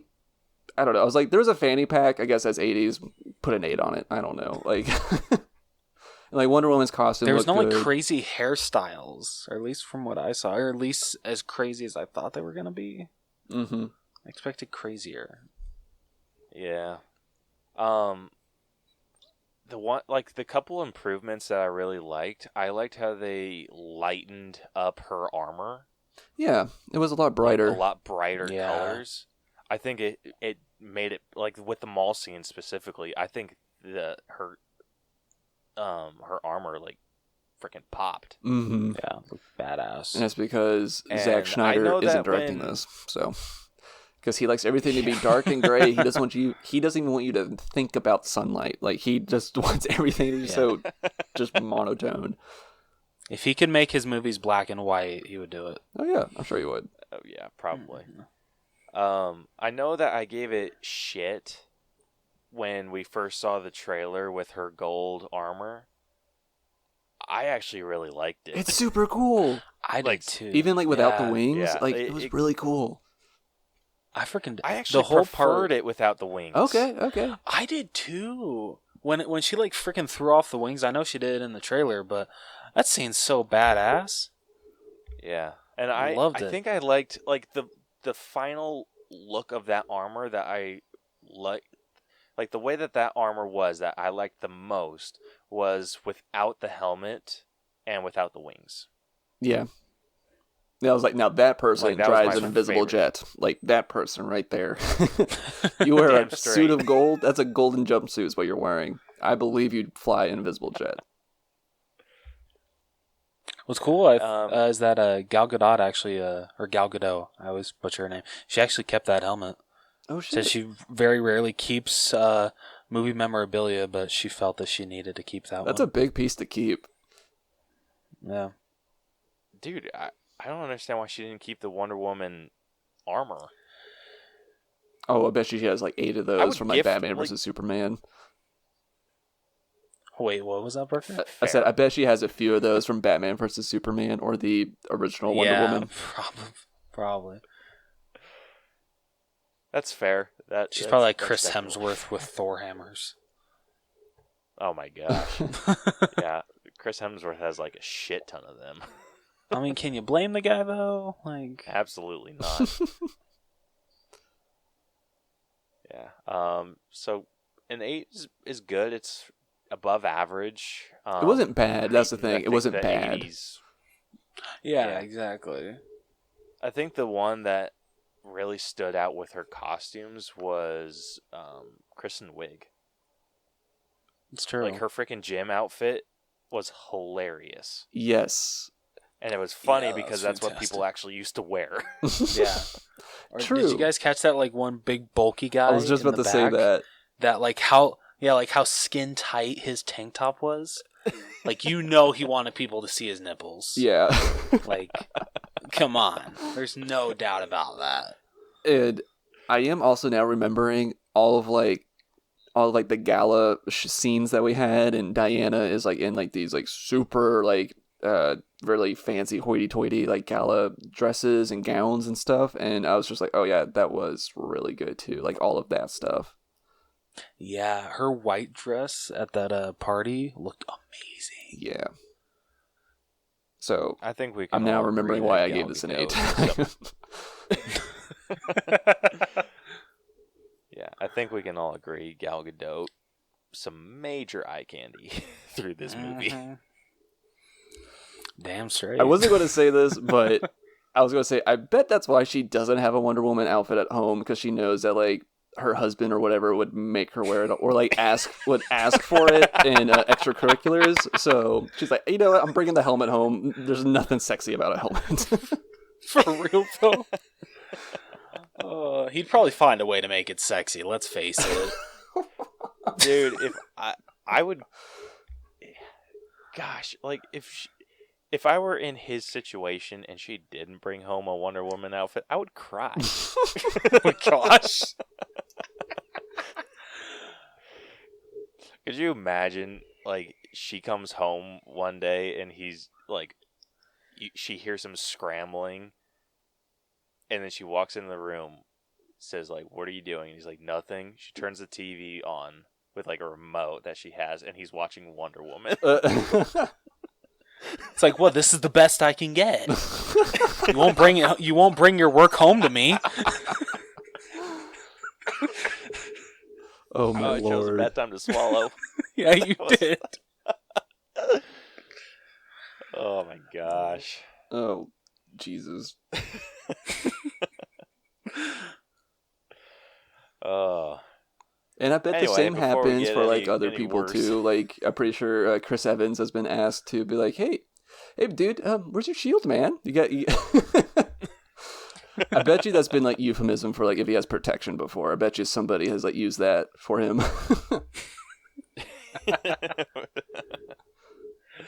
Oh my gosh, that's funny. Dude, one of my, like, this is, I'll bring it up later. Before we finish up this breakdown, we have our personal grades. And our personal grades averaged out to a 78.3. Oh wow. That's not Yeah, bad. So everyone want to share their final thoughts on this movie? Brucker, would Okay. you like to go first? So I know that we've had a lot of criticisms of this movie, and this movie does have a lot of flaws with it. It's not a perfect movie, but at the end of the day, I had a lot of fun with it. I wasn't really bored throughout it. So, I mean, and that's what the bare minimum I expect a movie to do, is to just at least make sure it's fun and entertaining. So I give this like a high C grade, like a high 70. I went with a 77. And I don't think this movie deserves all of like the trash talk it's been getting. But if you don't like it, that's okay. It is absolutely way too long though. This needs to be cut down to 100 to 120 minutes max. This has no business being 2.5 hours. But I mean, it's like a really fun C+ movie. So that's kind of like my final say on it. Yeah. Rose? Brucker basically just said it all best. The first one is definitely a lot better. But I feel this was a decent follow-up. I feel Patty Jenkins had a lot to live up to from the first one, and unfortunately she didn't deliver on everything. But for the most part, like Brucker said, it's a fun movie. I had a really good time. I was never bored. Gal Gadot, is it Gadot or Godot? It's Gadot. You never know. It's Gadot. Okay. Gal Gadot is once again amazing as Wonder Woman. I loved her. Everyone that came back is amazing. The new cast is really good. Yeah, overall, like I think it's a decent sequel. I believe I gave it a strong 80. So, yeah. Yeah, I think this movie would have been better well received had this come out before the first Wonder Woman. Because the first Wonder Woman, I think the stakes were like really high. It's just like the stakes were high in this. It just didn't feel like it for some reason. And That's I very can't true. quite put my finger on it. sorry, can I just add one thing, Caleb, to your comment? I kind of look at this movie as what some people think Avengers Age of Ultron is to the first Avengers, that you got such a great first film, and with the second one you were expecting so much, but yet it wasn't able to deliver on everything. If anything, it tried to accomplish too much. I can definitely agree with that. It is definitely the Age of Ultron to the Avengers. That's a really good comparison. Yeah. Yeah, it's good. It's a movie you could definitely poke a lot of holes in, but it doesn't detract from how good of a movie it is. It is one that's entertaining. It's a good movie, even though It is. Critically speaking, it's not the best. It's not an A+ movie. No. But the score that it actually did get, so the final score for Wonder Woman 1984 is I need to get a drum. C+. That's not bad. I think that's pretty accurate. I think that's pretty fair for this. Yeah, I absolutely agree. Yeah, so it scored a 77.7%. Hey. It's not bad. That is not bad. Yeah, so Brucker damn near hit it right on the head. Yeah, no kidding. The thing that kind of... So I think... Oh, I'm sorry. The thing that... No, you're good. Okay, so I have a question for you guys. The thing that kind of drove me nuts was just how much hate that this was getting online. Like, it's okay if you don't like a movie, but I just didn't get how people were saying that this movie was garbage. Like, did people forget about Suicide Squad and Batman vs. Superman and Justice League? Like, For real, though. So- and I feel I'm one of the few that like Justice League, actually. I but liked it I'll too, 'cause I was fully like, well, admit, it's not that shitty Batman vs. Superman, and it was more fun, Yeah. so whatever. But no, this is better than Justice League, and it's not So that much better than awful of a Justice League. sequel. So, like, Yeah. like, scores better. Like, Yeah. I would put this in line with Aquaman. I would actually put this above Aquaman for me. Oh, snap. Yeah. So Sorry, guys. So here, Aquaman just like goes down for me. so here's my like, every question time. for you, Ooh. two: Wonder Woman 1984, Suicide Squad, and Batman vs. Superman. How would you rank those three? Number 1, Wonder Woman 84. Number 2, Batman v Superman, and then number 3, Suicide Squad. That's the same. Yeah. Okay. So people calm down. Like, it's Yeah, exactly. Let's all breathe here. yeah. Christ. So comparing this movie to other C+ movies, so this everything that I'm about to list off is C+. So this is 0.1% lower than The Babysitter Killer Queen. It is, like, since we were talking about Aquaman, it is 0.4% higher than Aquaman. Yes. I'm happy. There you go. I also... Yeah, it's a... Oh, I'm sorry, go ahead. Sorry, go. No, you're on a... Go ahead, sorry. What was I going to say? So the other one that we had, which I think... I forget who was hating on it. I think it might have been you. It is 2% lower than Scott Pilgrim versus the World. Oof. Yeah. 0.2% lower than Tag. Okay. I didn't know we scored Tag that high. Damn. Yeah. I watched Tag on the airplane.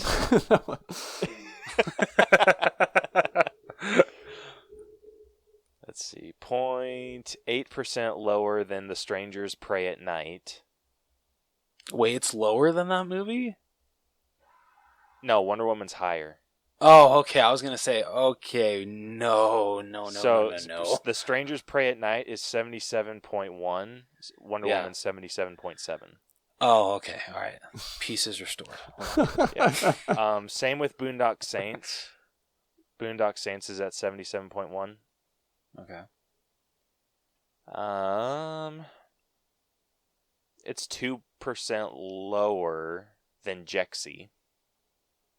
Okay. I still enjoy And that movie quite a lot. 1% lower than Jumanji: The Next Level. 2% lower than Aladdin, the remake. You said this was lower than Aladdin? Yeah. I don't know if I agree with that. Or, yeah, Aladdin's a 79. Oh, okay. 77, 79. What's the difference? Oh, this might be one I disagree with. Yeah. Yeah, I'm gonna have to agree as well. No, like this one I'm about to read is one I disagree with. Okay.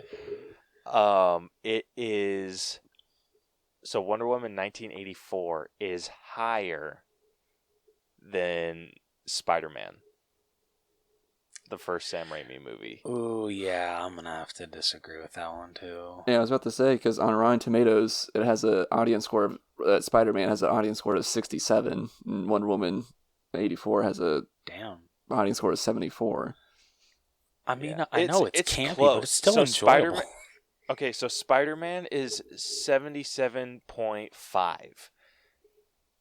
And then Wonder Woman's 77.7. So it's 0.2. Oh, shit. It's a 0.2% difference, but Wonder Woman is higher. Okay, damn. And what killed Spider-Man was the freaking writing. Dude, that's an airtight script. I don't know what you're talking about. I'm just kidding. But yeah, that's... Dude, are you shitting me? I fucking love that Spider-Man movie. Would you believe... Gosh, So, I don't know. Have y'all seen Tenet yet? No, not yet. Okay. Well, I just bought it on Blu-ray, and I've watched it. Same. It's good. It's very confusing, but give it a few watches, and it's a well produced and made movie. And it's a Chris Nolan movie. On Rotten Tomatoes, Tenet has a 76, Wonder Woman 74. So like that's kind of like where it's still like scoring is in that range. Like when we think of a Rotten Tomatoes C movie, Chris Nolan Tenet movie still sliding in there. Yeah. Okay, quick question for you, Brucker. When you were watching it at home, did you have to have the subtitles on? Yes. I've heard it's very hard to hear it. Okay, well, that's so every Christopher Nolan movie just to start off with, because he, for some reason, fair enough. We tried to watch The Prestige, and like I was about to go deaf just because like I could hear like the fucking doves like cooing, but like I couldn't hear what Michael Caine had to say like at all. Like, but yeah, no, yeah, Dude, you have to have actually, subtitles it's actually on. my just number I one failed movie. you. Do what? The Prestige is actually like my favorite movie. Oh, it's great. Yeah. Really?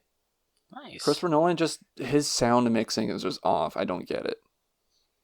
Yeah, it's not good. But I love The Prestige, so. But yeah. So whenever you do watch Tenet, watch it multiple times because it's a doozy. Got it. Okay, good to know. All right, so C+ for Wonder Woman 1984. I think we can all agree that that is definitely well deserved. Yeah. Absolutely. Yeah. And that concludes this week's breakdown. Brucker, would you like to promote everything that you want to promote? Yes. First off, thank you guys for having me on again. This was a lot of fun. It's always a joy to have you two on. And folks listening, if y'all like these two hosts, I'm assuming you do because you're listening to their show. They have been on my show, Film on the Rocks, to talk about Pirates of the Caribbean. So come and check that out. We had a lot of fun talking about that movie. We had a little Will Turner, Orlando Bloom roast session. It was it was great. But I would like to plug this new show that I am currently working on, which is called Autopsy of a Horror Movie. It's going to be me. It's a solo podcast with just me, but I will be doing analysis and interpretations of horror movies with other episodes. That will be more fun, just kill grades. So I'm really looking forward to doing that, and that should be going on starting in February, but you can follow me on there at Brucker Horror on Instagram and Twitter. So thank you guys again for having me on, and I hope to have you two on that show. At least one of you. I know one of you isn't a horror fan, but it'll be a lot of fun to have that. Caleb, that's not. I don't know. I feel Caleb's like grown into a horror fan since he's known me. I can appreciate it. I don't like being jump scared. I love that shit. To me, it's all about hate if it's done well. Like, I don't care if it's done well. I like it. So sad thing is, like door slams still get me. The only time that I like, the one time I did not throw a bitch fit about being jump scared was during The Invisible Man, the new one. Oh, it's great. Like the couple times paint thrown yeah. on the... So the couple times that we got jump scared with that, I was like, I got like startled, got a little pissed off, and then I'm like, actually that was well deserved. It was well earned. Mm-hmm. Yeah. But other ones like cheap ass freaking jump scares, I hate those. Do you hear Paranormal Activity? Yeah, I hate Paranormal Activity. Freaking screw that movie, man. That movie's nothing but cheap jump scares. So Caleb, just because I feel like horror is important, if you want to get into it, but you're not really sure, like, what kind of movies you can trust or whatever, honestly, watch the original, if you're okay with black and white movies, watch the original Universal monster movies from the 30s and 40s. They are a total blast, especially like the original Invisible Man, since you just mentioned that, because I think you'll be impressed by the effects that they have in it for 1932, and the dude's a fucking lunatic. He kills over 100 people in the movie. Like, it's really good. So, and I actually saw, for everybody listening, YouTube is actually, and this is legal, just so everyone knows, YouTube is uploading some of those classic monster movies for free on YouTube, including Frankenstein, Dracula, and I think The Invisible Man as well. They'll be available on YouTube mid to late January for free for people to watch. So watch those classic Universal monster movies. They are just so much fun. I love them. That's awesome. Oh, hell yeah. Sorry, had to go a little rant there. My bad. No, I'm making a note of that right now. No, I really want Caleb to check those out, so thank you for bringing that up, Brucker. Mm-hmm. And the Hammer films, too, from like the 50s are just, they're top notch, so much fun. Peter Cushing and Christopher Lee, they're always like characters in those. It's great. Yep. Well, I will put links to all of Brucker's stuff in the show notes and social media posts and all that fun stuff. If you like this episode, want to hear more of our stuff, be sure to follow and subscribe to us wherever you listen to podcasts. We are damn near everywhere you can listen to a podcast. You can also catch all of our episodes on YouTube. You can also follow us on social media. We're on Facebook, Twitter, and Instagram at The All Bros. If you have an episode idea for us, hit us up, DM us. We'll throw yours in as soon as we possibly can. Yeah. You can also answer our question of the weeks, or questions of the week, Our question of the week. of the weeks, because it's a question. Whatever, however you English, want, what's whatever. wrong with you? This is why I his know. wife has to write the questions for him now. That's why. Oh, shit. Yeah. Love it. You can also hit us up if you want to join us on an episode. We'd love to have anyone on. You can also hit us up on our email, theallbroschannel@gmail.com.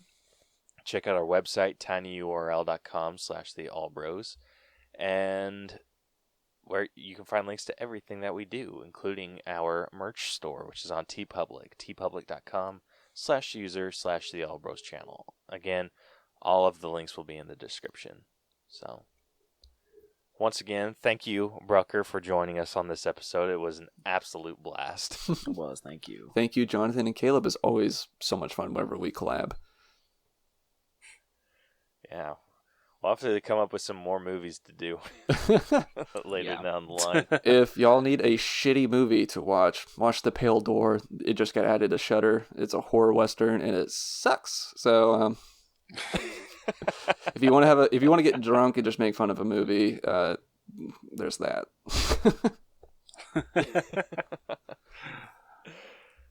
Alrighty then. Okay. Well, I think that covers everything. So, next week, we will be breaking down Surf's Up. Is that a DreamWorks movie or is that Disney? That is I think a Sony Pictures animation movie, actually. Oh, so if it's whatever. So, Surf's Up, the Surfing Penguins movie, we're going to be breaking that down next week. So, you guys can look forward to that. We're also going to be joined by some special guests on that episode. So, yeah, we're just starting this year off strong with some guests. Yeah, no kidding. Woo! Yeah, but until next week, this has been the All Bros Podcast. I'm Caleb. And I'm Jonathan.